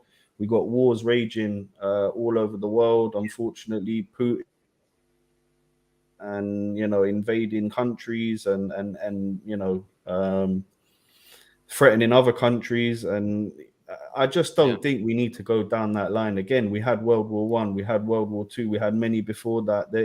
We got to try and find a way in this modern day and age to try and find a more peaceful world. So if people are interested in those kind of things, hop on over. And honestly, it means the world to me. So yeah, thanks, guys. a lot, Dave. Come on. Look, Amir's a regular. He comes on all the fan shows. You will be seeing him on more panel shows. You see him on other shows across the community as well. All we're asking for is 6 Spurs lads. You know, 6 Spurs lads and ladies. If you haven't, get over there, smash that subscribe button, and let's get the numbers going on Amir's podcast, guys. Born to Lose 73 said he's just gone over, so that's 5. We only need 5 now, guys. So come on, surely there's 5 people. Here's what I say every time. Amir, clearly, every time he gets into, you know, the Irish Hotspur, people say love listening to Amir, straight talker Amir, level-headed Amir, calm Amir. I mean, if he's calm and, you know, kind of, you know, reasonable and, you know, has these sort of great opinions that we all know he has about Spurs, I'm pretty sure he has very, very similar and very level-headed and very just like, you know, very intelligent opinions when it comes to his podcast as well. So I would say if you enjoy listening to Amir here, you would enjoy listening to him on his podcast. Definitely assure that. Yeah. Thanks for the kind words, Jack. Honestly, thanks for the kind words. And we love you over here. Everybody loves you over here, Amir. The Irish Hotspur, they love you, man. It's all I can really do, you know. That there's so much hate going on that, like, that's why I got into it. I was never on social media and YouTube, and I don't even have Facebook and all these things. But I just felt like I needed to get my voice out there, and the voice of so many of the silent people here that live suffering through violence and war and a lot of these things, just suffering silently. Basically, these people don't have a voice. They don't have an outlet. So I thought, this is what I can do. It's, you know, it's no skin off my back. I can do it after work, you know, in the evenings and when I'm chilling. So yeah, I just want to keep it up. Well, Amir, we've got another couple there, so we're just waiting on 2 more guys. So 500. I Amazing. see 500. I see 500. Oh, I see yes, 501. go I see on. Thank you 501. so much. Come on. Power of Thank the you Harris so much, Army. lads. Power of the Irish Oxford. Love that. Honestly, absolutely wasn't. amazing. Means the world, honestly. Thank you, guys. Nah, no worries at all. Big up, everyone. But look, Amir, we've one more guest to get to, my man. But thank you very much for coming on. Really No have worries. enjoyed this conversation with my man. And look, hopefully going forward now, Amir, that we have each other's number, we can do a lot more of this, my man. That's it, Get for the sure. WhatsApp For going. sure. For sure. Alrighty. Lads. We'll Take see it you soon, easy and Amir. enjoy the rest of the weekend. And hopefully next week we'll have a few more signings to get excited about. Absolutely. really Hopefully do we'll have hope you on so. talking about him, Amir. Hopefully we'll have you on waxing lyrical about him. And look, even if you want to do that for the channel, maybe interview a few fans out there when Tottenham go out there for the games, my man. That'd be absolutely brilliant as well. Oh yeah, anything you guys need, man, just let me know. I'll be up there with my missus up there. So yeah, anything you need, just let me know. No, we definitely will. But look, fantastic. it's been an absolute pleasure, my man. You go off and enjoy the rest of your Friday, my man. Cheers, fellas. Cheers. Enjoy your weekend. Take it easy, guys. Thanks, everyone. See you later. See you, Amir. Amir. Everybody, thank you for getting over and smashing the subscribe over on Amir's podcast. He's an absolute gentleman. This guy he's as cool as a cucumber, so laid back, and you can tell, you can see the smile on his face. It means an absolute lot to him. So big up everybody for getting over there and smashing that subscribe button. Just quickly, Jack, before we do get on the last guest, which is Ellie, what's your thoughts on this guy coming in from Rangers? Even if you don't know much about him, I mean, generally, what's your thoughts on us starting to maybe work on the scouting department? I mean, it saves you a lot of money towards the future, or even just improves, your squad depth in the future. When you kind of look at teams like Chelsea and Liverpool, especially, Dave, you kind of think about the fact that they didn't actually spend that much money really to get their squad to the world-class levels that it really is. I know Chelsea have, of course, but we know that they have like a plethora of really talented young players available to them if needed. Like even during the Lampard days, where they couldn't even make a transfer, Dave. I mean, when you kind of looked at that team, they still had, it was still a pretty impressive, kind of team that Chelsea still had available to them.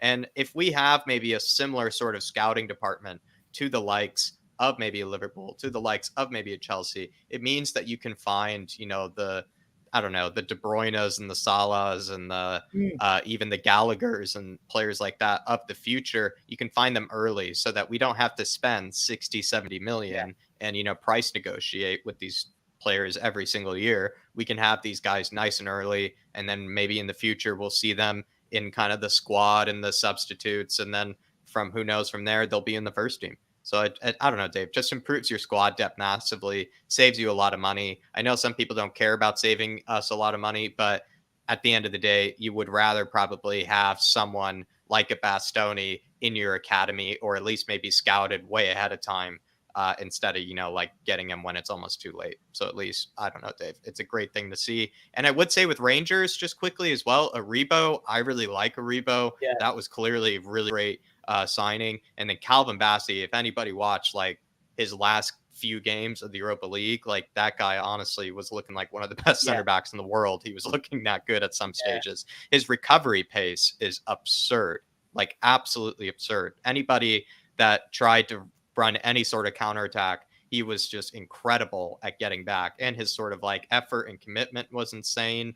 So clearly that guy knows what he's doing over at Rangers. And even also when Gerrard was over at Rangers, Gerrard clearly had a good team of young players available to him, that he was getting a good tune out of. And if you kind of think about that, is that really Gerrard, or is that, the guy that we just brought in? Probably the guy that we just brought in that gave Gerrard those sort of players that were really good to work with. So that's my thoughts on it, Dave. No, 100%. And just quickly as well, Jack, before we get on Ellie, maybe your thoughts on one last thing is, look, we're not going to confirm it here because we don't know. But according to the Guardian, Tottenham have secured a deal for 20 million for Jed Spence, Jack. Who obviously it means that one of them is going to go, whether it's Starty or Emerson. So who do you think makes way then?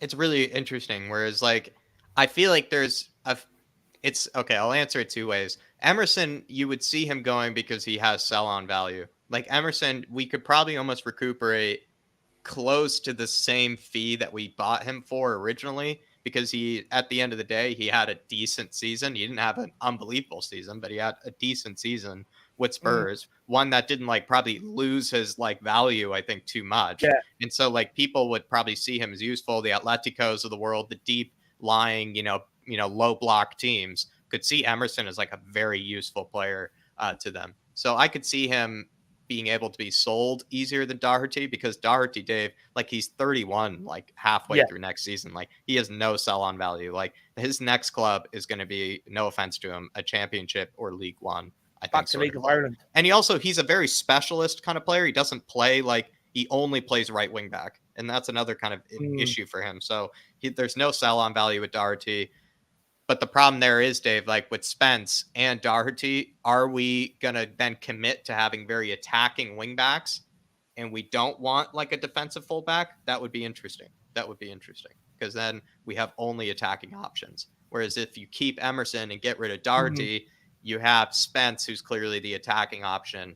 And then you have Emerson that, is that good defensive option.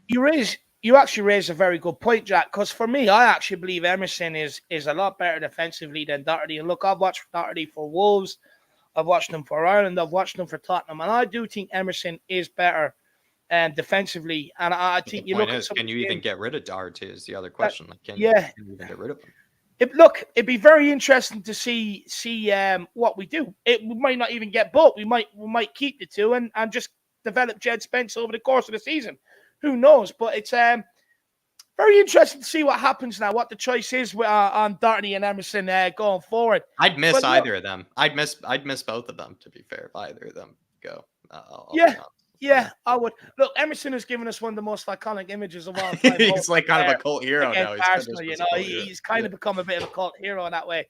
But guys, Rob, quickly, my man, I think I will do a watch along for the Ireland game. I know the Kildare Mayo game is on during it.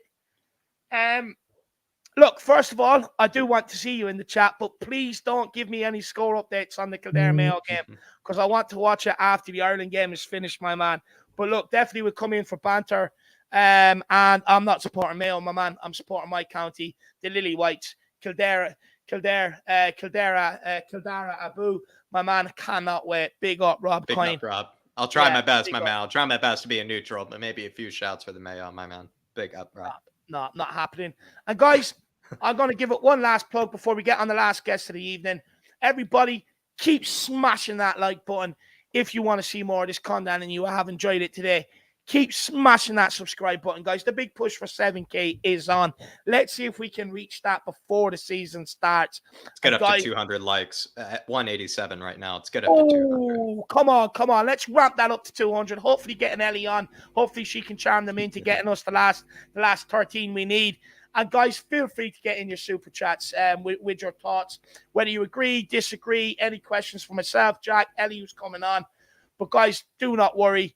All we ask is that you stick with us. Put your comments in the chat. We do understand it's a bad world out there. Everything's sky high at the minute. So all we ask is you keep getting your thoughts in the chat. But if you feel like it, why not make it a super chat and help support myself and Jack? Look, probably no better way to end this. Let's get Ellie on and let's get her thoughts on all the news. Ellie Hoiberg, Ellie Erickson. Yes. I'm not sure what we call you nowadays. What are you going by today? Ellie Paratici? Ellie Tici? I don't know. Charmer. What are we calling you today? Ellie Charmer. Ellie Charmer with the chat. Yeah. Just a big up to Amir. I was watching Amir. What a great guy. And I'm glad that he got to 500. Now to the 1,000. Everybody support him. Now to the 1,000. Love that. Ellie. Yeah, yes. No, Amir's a good guy. I really like Amir. It's great to see people get over and support him as well, Ellie. But look, Ellie, yes. What do you want to talk about today? There's so much news. The Jed Spence, apparently we've just a deal is done for 20 million. Yeah. The Andy Scolding, the guy from Rangers coming in as a scout. You've got Gvardiol, Bastoni, Pau Torres, Ben Davies getting Nuno sacked, Sonny not being in the PFA player of the team of the year. Where do you want to start on this? well, I'm disputing Ben Davies got Nuno sacked. I think I got him sacked with Brian Daigle and Graham at that Man United game. You're right. He took off Lucas and we all booed. I started my boos, right? And then I heard the right-hand side booing as well. And then, I mean, obviously he was going to get the sack after that because he takes off a fan's favourite for starters. And then we all shout Levy out. And then the next few days, he gets the boot. So, yeah, I'm claiming that one with Brian Daigle. And Graham. I have no doubt that they didn't hear you there, Ellie. I have no doubt that they didn't hear you. They definitely heard you for sure. Yeah. For sure. But, I mean, it takes balls for Ben Davies. Throat like yours. Yeah, I'm telling you. I was going to my say, roots if are you very, leave very the drag fortunate. with a sore throat like yours, you've done your job. 100%. And I see Coop in the chat. And thank God he wasn't in there earlier. He'd abused me about my woos. But Ellie, it takes balls for someone. It takes balls for someone like Ben Davies to do what he done. But then he came out and backs it up. And as soon as he got his chance under Conte, we've seen the best Davies we've ever seen. Do you think that's partly because he knew he was responsible for kind of getting Nuno out the door? Do you think that that's why we've seen the best Davies we've ever seen?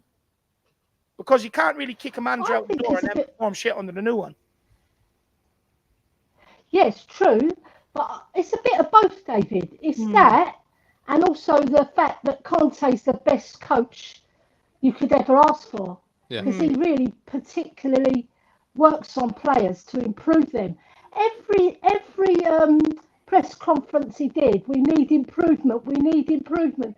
He never rested on his laurels. He pushed those guys to the utmost limit of what their talent could bring. Yeah. Right? He can only show them how you become a killer on the pitch. Yeah. Because that's his ethos. Yeah. He's a winner, right? So he projects that to the players so that they put 100% in. And if you come off that pitch and he thinks you haven't given 100%, he's going to get you in the changing room.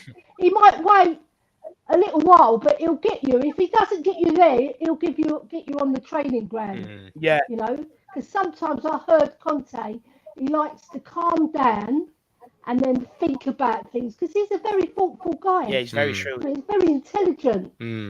He's a winner. He's a winner as a player and he's a winner as a manager. So that shows you he's got all the credentials to make someone like Ben Davies improve that much. It was remarkable what he achieved. It's been absolutely unbelievable. Unbelievable. Yeah, it's definitely. I don't know about you boys, but the Bastoni one, because Davies had such a brilliant season, if he can repeat that again, it would be amazing. And then we've saved ourselves 60, 70 million. I'm in a sort of similar boat to you, Ellie, where I feel like we need to get another left-sided center back because, Ellie, we don't have anyone else who can play the position apart from Davies, so we need somebody. We need somebody at least. But I'm kind of like you, where I feel like Davies had such a good season, Ellie, that, you kind of feel bad. I know we're not supposed to be sentimental. I'm the most guilty of it. That's why I sit next to Dave, because Dave, it would be, Dave's the manager. I'm the DOF. I'm the director of football. Dave's the manager. But, if anything, Ellie, I feel kind of bad for Davies. I feel bad for Davies because I thought he had a really good season. And I've even said this countless times. I thought he had a better season than Eric Dyer. Do you know what? Don't feel bad for him. Do you know what it is, right? For him, though. I agree Ben Davies has had a good season, but I still maintain what I've said all along. We still need to look to upgrade where we can. And I still think you need to bring in an upgrade in that position, or even someone, even if it's not an upgrade, someone that can challenge Ben Davies to be the best he can be again next season. Because I'm not being smart. And I get he's been here a long time, and I'm not going to say it's sentimentality because I don't think it is. But for me, it's probably his first real good season he's had, and he's been here 8 years. So I'm not like what I want is someone that can come in and push this guy next season, help Ben Davies achieve them levels again. And plus, what if we get an injury there to Ben Davies? What if he gets injured? He hasn't been injured this season. He gets injured. We still need to bring somebody in. We cannot rest on our laurels. I agree with you. We do need somebody else, Yeah, that's obviously. But Conte knows what he can get out of Davies, and he can rely on him. But we do need someone else. And then we've got Cess, who's one of those players. He's a bit frustrating for me. He just doesn't take on his player, but he has got the potential to improve. You can see the boy. He wants to take him on. The last player. He wants to, and then he checks. He reminds me a bit like Chorluka when we had Chorluka at Spurs. He never used to always take on his player. He used to check and pass it inside, which is okay, but you need players. That's why I'm actually excited that we've got Jed Spence, because he actually does take players on. Yeah. You know, and I think having Perisic on that side will help Cess. It will definitely help him. Yeah. Because he'll work with him. He can learn him that confidence. Yeah. Yes. That's it. Because he's only young. What is he? 20 years old. It says I think he's, I think Session's 22 now. I think he's 21. Is he 22 now? Anyway, whatever he is, still a young lad. He's still a young lad. He's still got a lot to learn in the game. Yeah. And Conte will take him under his wing and get him up to speed as well. But he's got to improve his confidence. Yeah, somebody's got to work with him 22. in the club. Yeah. Yeah. He's 22. He's still young. He's still a young lad. All right. So he's got time. He's got time on his hand. With Perisic, like I said, he's going to learn so much just watching that flying winger. Yeah. What a player we've got there. Yeah. I'm so excited. We're going to have Spence on one side, Perisic on the other. Brilliant. Look, so exciting times. And we've got Kulu. Oh my God. do you know what, Ellie? I was getting super excited. You're not allowed to do that. We're a month away. Yeah, we're a month because away I'm a positive person, right? I'm positive like you and Jack, right? We want our team to go to the higher echelons of football again. We don't want to be fourth or fifth or sixth. We want to be first. We don't want to be fourth. It's all right, but it doesn't win you a trophy. Yeah. Now we've got to play in the Champions League, so we've got to have squad rotation. So we've got to build up our squad now. Yeah. And this new guy coming in, I really do trust him, because he's done a fabulous job scouting out players the guy, and other people. Andy Scolding. Yeah, I'm excited about that as well.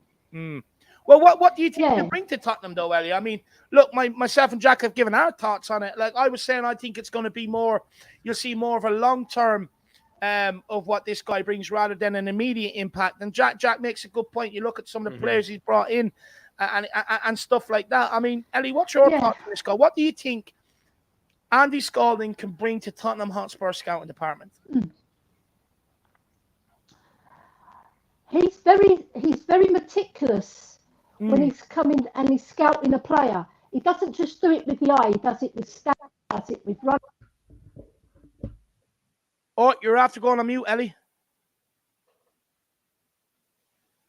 Maybe take off the headphones. I'll tell you what, log out and log back in. We'll wait for you. Log out and log back in. Yeah, God. That's what Ellie's going to do. She's going to log out and log back in. We'll give her a minute, guys. Ellie, we'll give her a bit of time. I would say, Ellie, if you're still able to hear us, maybe take off the headphones. Maybe the headphones ran out of power. It looked like she was rocking some fancy, ear or wireless headphones. Maybe that's what she's going for. Maybe those ran out of power or something. So Ellie, just take them off, and we'll just go normal phone, conversation. Yeah. So no stress at all, Ellie. Rufus Roughcut becoming a new member. Let me see what type of membership it is. He's gone to the fan show membership, Rufus. We'll be seeing you Monday, my man. We'll be seeing you Monday, Rufus. Nice warm seat available for you, brother. And I won't forget. It's a name that we can't forget. So I want to make sure we see you on Monday, brother. I really Rufus, do. Love that. I really do. And also Bobby K celebrating 4 months, saying Big K says Ellie is queen and Dyer is God. And he's also saying, Jack, I heard your comments about Eric Dyer, and I'm a bit worried, Dave, because sometimes our comments about Eric Dyer makes me question whether we'll ever be let back on to the 3 Spurs boys. Hopefully they're, kind enough to us, to let us back on, because, I must say they are big, they're big fans. They're big fans of Moon Boots over there. And, they're allowed to be. But I would say, you know, Moon Boots, he's definitely not, you know, doesn't get the best rap over here sometimes. So. I'm not sure you're allowed in the Bobby K household, to be honest with you, Jack. After some of your comments, you know, you really let them down. I think I would eat outside. I think I would eat outside. I'll be honest. I think my opinions on Dyer are a lot worse from yours, but I seem to got away with it, Jack. I seem to got away with it. I think I kind of let my tongue slip. Slip. Under the radar. My tongue slip each time. Yeah. I think I gave away too much. I think I gave away too much each time. So clearly, I'm going to be eating outside. Dave gets to eat with the boys, with Christian and whatnot, while I'll be eating outside by myself after my dire comments. But celebrating 4 months, big up Bobby K. Hopefully you're keeping well. And then big up Rufus Roughcut, grabbing that fan show membership. Everybody, the link is pinned in the chat. Grab those fan show memberships if you do want to come on either this Friday show in the future or the Monday show that's coming up. From now on, everybody that has that fan show membership, the price hasn't changed or anything. Anybody that has that fan show membership, you get 2 fan shows now a week, everybody. So basically 8 fan shows a month when you kind of think about it, that you have to pick from. And it probably spreads it out, maybe allows you to, you know, kind of pick between days, or you could come on for both if you want. But everybody, we have 2 fan shows now officially happening per week. So do grab that fan show membership. And we also kind of made, you know, kind of the names of the memberships kind of a bit easier to understand. The Flat Cap membership, it's just a great way to get your name, you know, read aloud, get all the shout outs, and also just a great way to support the channel. Fan show membership, you get to come on all the fan shows that you can. And then also on top of that, the elite membership gets you everything from like giveaways to getting on the fan shows, of course, get to tell me your Spurs story, all that sort of good stuff. But Ellie, I did see you. She's on her way. I just spoke to her. She's on her way back. Brian Daig was ringing her, asking her to go for a curry this evening at 8 o'clock. That's where that's what happened. But we have her back here. We have Sorry Ellie. about that. Sorry about that, guys. Brian Daig will invite me for a curry. I hope you're going to go, Ellie. I hope you're not going to sit on it. Do you know what I mean? Yeah. Just also speaking of Brian Daigle, celebrating 15 months, Dave, as a member. 15 months. I feel like we've been around for 15 months. Yes. Big up the Harris What Army. a legend and my he brothers. is. What a legend. What a legend, Absolute. Brian Daigle. Brilliant Absolute bloke. legend. Heart of gold. Heart of gold. What type of curry does he get, Ellie? I feel like you've had enough curries with him that you know what he gets. Do you know what? I'm always, he's always on the other side of the table to me, but he gotta sit close to him then, Ellie. Gotta sit close to him. He tends to choose the hot ones. I know that. Yeah. Okay. I like a lamb pasanda myself. Okay, you like the lamb? A lamb pasanda. Oh, very good. Very nice. Very nice curry. Very spicy. I like the coconut base on the curry. I'm a chicken farmer, you're so not a curry nice man, mild chips, naan bread, rice. I mean, I'm in my absolute element, Nice. Ellie. But you might go for that curry when you come over next season, man. No, we do. We've got to go to this. We've got myself, yourself, and Jack. We have to go to this famous curry house. In fact, me and Jack are not leaving England next time until we get the curry. So we're not. Curry is fed. Cool. The Chick King or something else on the Tottenham High Road is fed into as well as the curry. So we'll be cooking the curry like Paratici's cooking the transfer market. The kitchen of the curry house. Slow simmer, Ellie. Slow simmer. Stir it up.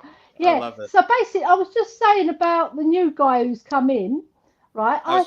But Ellie, sorry. I do just want to say for Daigle, just to read, you know, his celebrating the membership. He's saying 15 months. Big up the Harris Army and my brothers David and Jack. Hope everyone has a great weekend. Come on, you Spurs. I know he's going to have a good weekend, Ellie. I know he's going to have a good weekend because he's spending it with you. He's going to be spending it with you. So he's gonna I thought when he called me, he done it on FaceTime, and I just saw Nick just by the side of him as well. Nick, a.k.a. Barry, a.k.a. Ranjits. Honestly, whenever I see that guy, I don't know what they're calling him on that day, so I just call him what I make up on that day because he has a different name every day of the week. But look, Ellie. Yeah.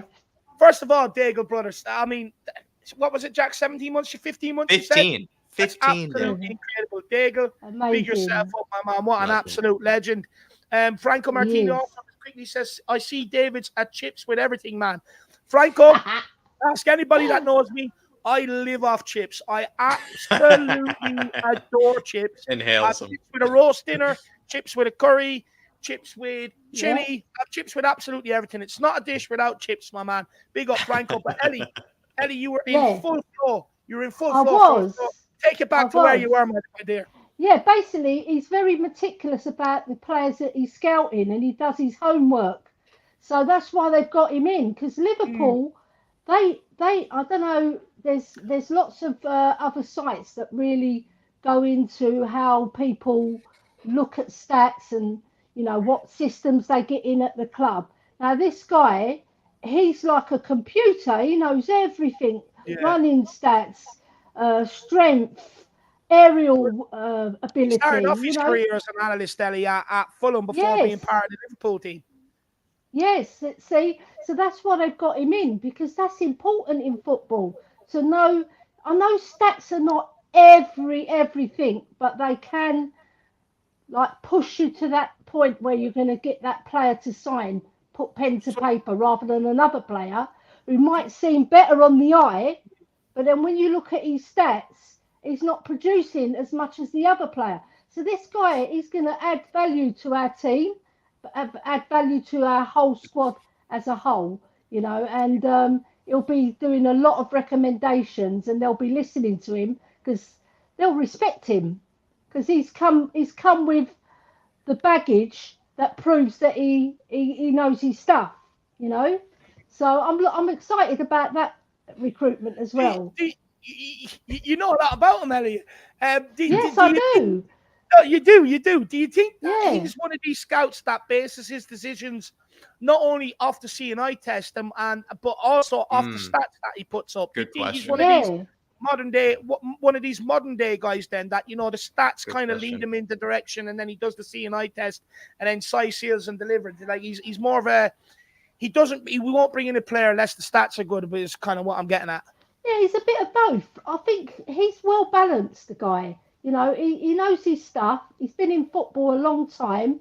He's been employed by some very big clubs as well. I mean, you don't go to Rangers in Scotland if you're not good, right? And now he's come to Tottenham, so this is an even bigger step up for him.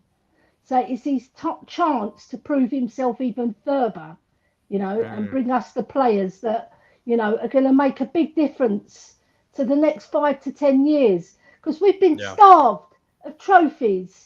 Yeah. Right. And we've been making some big cock-ups in the transfer market, massive ones. Every other club's probably laughing at us. Yeah. The cock-ups that we've made, much more than any other club. I mean, the list goes on, so we've got to get it right this time. And this guy's going to add value, so I'm really excited. And what I also want to say is that Don Paratici is like him as well. He's up in the early hours of the morning. He's number 2 though, Ellie. He doesn't like enough to make him his number 2 though. What he's done, he's got a man that's similar to him, very meticulous about the way he goes out and scouts players.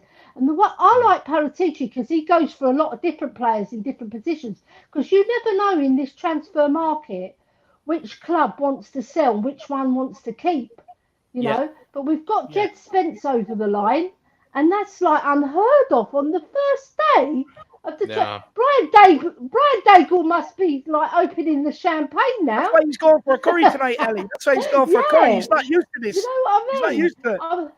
He'll probably drink one glass, because he won't go for the whole bottle, because the whole bottle it'll be if we get Bastoni in. If that one comes off, it's very unlikely now.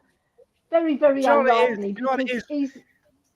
Levy's aware Daigle has entered the country, so now you're seeing now that's why he was aware he was coming. That's why Perisic is in, Fraser Forrest is in, that's why he doesn't want to protest anymore. They put fences round the training ground already. They're waiting for him. No better welcoming committee though. At the same time, Daigle will he'll give them all smooches on the cheek, on the and everything. Honestly, when they come in, I've got a nice pair of shears. So Daigle, I'm going to give them to him tonight. He can go and snip it down when they get the other signings in. You Put know, the You've got to get hedges- in the put the Manscaped hedges shears, around Ellie. you. You've got to get in the Manscaped shears.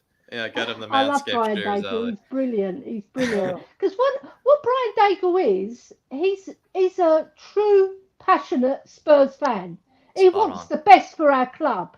And Spot some on. people misunderstand him, you know, and I don't get that.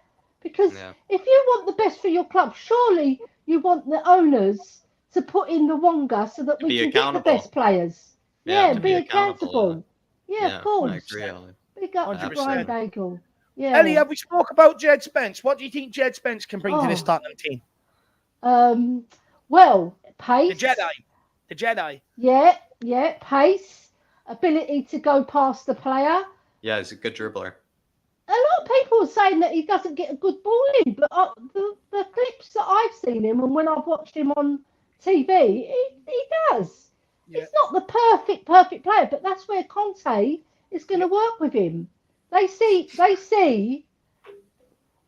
that he's got the ability to go that next level. Otherwise, they wouldn't splash out 20 million on him, because that's a fair amount of money, you know. And he's an improvement on Emerson already, because you know Emerson, although he did play well in the last 3 or 4 matches, he was woeful for most of the season, 90% of the season. I still love him though, Ellie, because he's given me the most iconic image ever in the North London derby. I'm sorry, I know.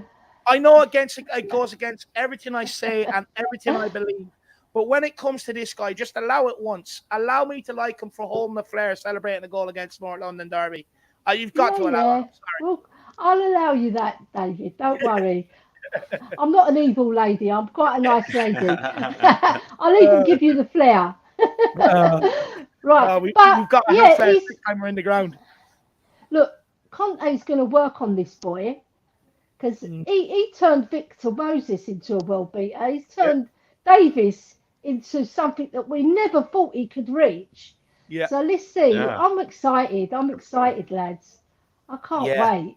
Yeah. Ellie, I think Paratici, I think you said to me this morning, he's just looking for another Don, you know, to work alongside him. And I think you nominated yourself as the Don Ellie. I know. I've got the glasses in the other room, but I can't go and disturb my daughter because she's in there working. You need the flip phone as well, Ellie. You need the flip phone. Like that. You need to get one of the old phones. Sell, bye. I'll be saying bye, and sell Winksy, sell Ndombele, sell Lo Celso, because we haven't sold them yet, and I'm getting worried. Do you think we're having trouble trying to sell them though, Ellie? Purely because the amount of money we laid out on them, their loan spells. Look, people say Lo Celso had a good loan spell. Look, it was average. It was an okay loan spell. Ndombele loan spell, crap. Do you think we're actually struggling to offload these players now? I know. Yeah, David, you're right. You're right. We are struggling because people see through them. You know. Yeah. They're not stupid. These teams that they're currently at. They don't even want them. Only Villarreal, they're taking Lo Celso because really, when you think Villarreal are not a big attraction, even though they won the Europa They're still Club. A small town and small town club. They're not going to attract the big stars. So Lo Celso is about their level, you know. Good point. But I mean, what they've got is a very good manager at Villarreal. True. Even though the Gooners didn't rate him and they sacked him and put in Arteta. We don't want to mention them anyway. They can get lost. I'd be more afraid of him than the Lego man. If he was managing Arsenal right now, I'd be more afraid of him than the Lego man. Because he's tactically really good. He's a really good manager. And like he's got the best out of all of it. And if we can get Pau Torres, that'll be a nice one. Because even though his stats are quite good with Bastoni's, if you look at their stats, they're not too far off, you know, and it'll be an exciting one because he's Argentinian. Sorry, is he Argentine? No, he's Spanish. He's Spanish, isn't he? He's Spanish. Yeah, but he can speak Spanish with Romero and they can compare notes who they're going to kill at half time. If they haven't killed them in the first half, they'll kill them in the second half. I love that. I absolutely love that. It wouldn't surprise me. No communication problem there. Absolutely. Knowing Romero, he'll teach all the other players the Spanish words. Ben Davies is going to have to be fluent maybe by the end of the season. You're probably right.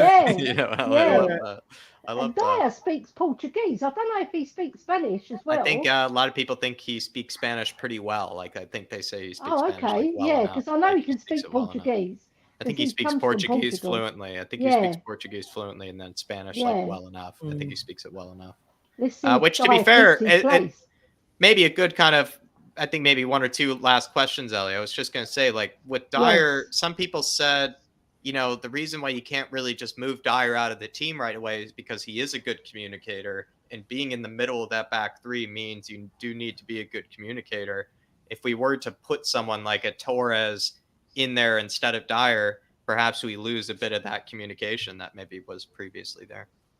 Well, he speaks Spanish like Romero, so I disagree with that. But, I think someone brought up a good point where they said, you know, Dyer, despite Dyer's deficiencies, he's a good, you know, they think he's that communicator. He is. He's a good communicator. In terms of getting the defence organised, he is very good, I must admit. He's not the best defender, and his passing is woeful. If he can improve his passing, that would be fantastic, because he is a pretty decent defender. He's not bad, you know, and the only thing I say, he sometimes turns his back when he shouldn't. You shouldn't turn your back on. It winds me up. It really does. Yeah. But I wanted to talk about players that I'd like to bring in as well. Because do you know who I really, really like? There's two players, and they play. Well, one used to play for my husband's team, QPR. That's Eze at Crystal Palace. I love that player. That guy's beautiful. I love him. Oh, he's even better though. Ellie is your man, Alice. I think he's even better than Eze. Yeah. Yes. Yeah, I agree with you. But I like Eze because he reminds me. He's a very cultured player. He's calm. He can spray a ball. He's a very intelligent footballer as well. I like him. I like him a lot. I think the way he runs, it's like he's running on clouds. You know, the way that he's very graceful. Yeah, very graceful. Really good ball carrier. My husband loved him at QPR. He was very sad to see him go. And look what happened to their season. Right, and there's another player who is very good, and even Josh Pavitt loves him as well because he's a steward at QPR. It's that Elias Chair. I'm going to say it. I don't know him. Maybe I need to. You know, watch him, boys. He's a fantastic footballer, very skillful, brilliant on the ball, can pick out a pass, got great vision. But he's playing in a QPR team who are pretty average. Shamu would be disappointed in me, Ellie. He's also a QPR fan, and the fact that what's his name, Ellie? How'd you spell his name? Elias Chair, like chair what you sit on. Oh, chair. Okay. Yeah, Elias Chair. He's only a little guy. He's a bit like Pedence. He's tiny, but he's so skillful. He's Moroccan. He's such a good player. He's wasted at QPR. Ellie, Adel Tarat 2.0. Yeah, I'm telling you, he's a very, very good player. Technically brilliant, can hold the balls, got really good vision, but he's wasted at QPR. If he came to a Premiership team, he would excel because he's got all the attributes and he's strong for a little guy as well. Do you know what? I always like a little player at Spurs. Look at the last one we had, Modric. Fantastic. Modric, what is he, 5'6", 5'7"? Brilliant. The little players, they've got low sense of gravity, you know, and they're very tricky. But I'd like to see him. And the other one is Pellegrini at Roma. Yes. I like him because he's solid. Yeah. He's solid, and he goes for the jugular.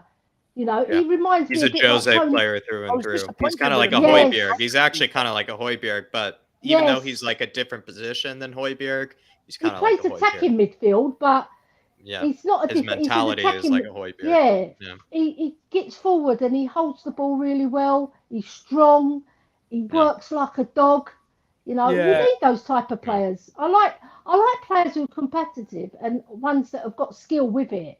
You know, I see, agree. like Bentancur and Højbjerg, they complement each other because Bentancur's the graceful one, put his foot on the ball, you know, spray passes, and Højbjerg's the Viking, you know, so they do complement each other. But other than that, I don't know. There's a few players that I like, but maybe they don't fit Conte's system. Yeah. The big. I agree with you though. Not to get Jesus, to get the big striker. So that we can mix it up. Yeah, the target man. Because the last target man we had was Fernando Llorente. Sorry. Yeah. I was going to say to Fernando Torres then. Or I guess Fernando Vinicius Llorente. was, but he wasn't as good as Llorente. No, he couldn't hold the ball up. Yeah, he just like wasn't. Llorente He was could. strong enough, but he just didn't hold the ball up. You said you like Kalajdzic? You like Sasa Kalajdzic? Yeah, I've been watching him. She loves him. She loves him. Yeah, You know Crouchy, Ellie. You know Crouchy. You know what? He's like a young Llorente, right? He's like a young Llorente. Yes. Yeah, I said this in a stream, and somebody said he's shy, right? So I sent him a couple of reels of all the goals that he's scored. A player who's shy doesn't score goals like that. If you watch him, He had a really good season 2 seasons ago. Yes, He had a really good season 2 seasons ago. Yeah, I like him because he's something different. He offers something different. Look, when we had Peter Crouch, he offered something different. Yeah. And technically, he was quite good, Peter Crouch. Yeah. So let's see what happens. Let's see who they bring in. To the Champions League, ball into the box, Crouchy on the end of it. I mean. Yeah. Well, speak to Josh about Elias Chair. Because I say the Greek way, Elias, but he's Elias. I'm being respectful to Elias because that was my dad's name as well. Yeah. I love that name. No, look, we'll have to get Jack to get a scout report on him, Ellie. But look, yeah, Ellie and I will do it together. Jack. We'll do it together. We'll react to the highlights together. Yeah, of course. We better let you go for your curry. I've got to go and get ready for the curry. Yeah, we're Plus, also I've got to cook a risotto for the girls. And that as well. Oh, yes. Jesus, I'm going knee deep into a bag of chips. I can't wait, Ellie. Risotto and chips. Look, if someone gives me up risotto, I want the chips with it. It's that simple, Ellie. Of course. Like freshly made ones. Yeah. Oh, now you're talking. Made out of now you're Ellie, stop it. But look, no problem. Thank you, lads. You're getting me excited now. You see me running quicker than Jed Spence down to the chip shop in a minute. Yeah, I'll be bringing my inner Jed Spence with me. But Ellie, I want to say a massive thank you to you for coming on today, as well as my pleasure, boys. My pleasure. Please don't ever change. Keep your enthusiastic Always, support. I'm an Irish Hotspur lady in my heart. I love that. Yes. I love that. Thank you for coming on, Ellie. Hopefully we can catch you Monday. Maybe we have better news to talk about. If there are no news, then I'd be prepared to maybe start talking about that curry that you had, maybe, write some notes down for that experience. But hopefully we'll have news to talk about, and we'll just keep it about Spurs. But Ellie, really absolute lads. pleasure. You take care. Same to you. You enjoy Have a good rest of your Friday, Big Ellie. up the Harris Army. Woo! Come on, you Harris Army. Bye-bye. Bye-bye, lads. Bye, Ellie. Enjoy your curry. Bye-bye. So infectious. Everybody, big up Ellie in the chat, everybody. Big up Ellie, the queen She's of the the only Harris one I Army. know that can come on and start talking about curry and get away with it. Absolutely love it. Big up, Ellie. Adrian Chia says, Johnny Depp type of curry. 86 grand's worth. Come on, you Spurs.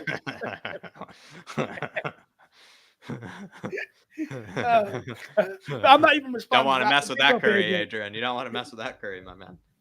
Big up, Adrian. And then Franco Martinez says, David, I have a back scratcher too. Great minds think alike. I mean, look, man, you need it. You just need it sometimes. And look, it's not that I'm a posh kid or I'm a rich kid, because I'm far from it. This cost me €2, and it's the best €2 I've ever spent. Instead of doing all this reaching around and stuff, which you can't do, it's just easier to go like that. It's so much better, my man. Big up, Franco. I encourage everybody to go and get them. Absolutely love it. Well, look, Jack, I think that's it for today, my man. Yeah. Guess that's it, everybody. And I would say stay tuned for Monday. Another fan show. Like we said, everybody, just grab those memberships, because 2 fan shows a week. You could probably look at them as sort of back-to-back, or you could look at them as, you get to finish off your Monday through Friday with the Irish Hotspur. However you want to look at it, I would say certainly grab those memberships, because it is a great way to support the channel, but also a great way to come on. Now that there are more opportunities to come on, we could have had more. I think next time, we're going to speed through the news, but everybody was being so generous to us, Dave, and everybody had so much to say. It felt like everybody woke up on the good side of the bed, today or something like that. It was really, really kind. So I must just say, everybody that just, gave us the kind words in either a comment, a super chat, even just liking the stream, really do appreciate it. I mean, it's been absolutely massive stream, and it's been really good vibes and really good positivity, really good vibes. And I really do want to thank the Harris Army for that, because I must say, I don't really know, Dave, how much we really do for that. It's really them, that kind of bring it that way. The people in the chat, there's only so much we can really do. So I would say, everybody, really appreciate the vibes, really appreciate support, really appreciate generosity. But it's just been a blast. It's really nice in here. It's been a really nice vibe. No, it's been a great day. Look, it's been absolutely fantastic getting back into the saddle.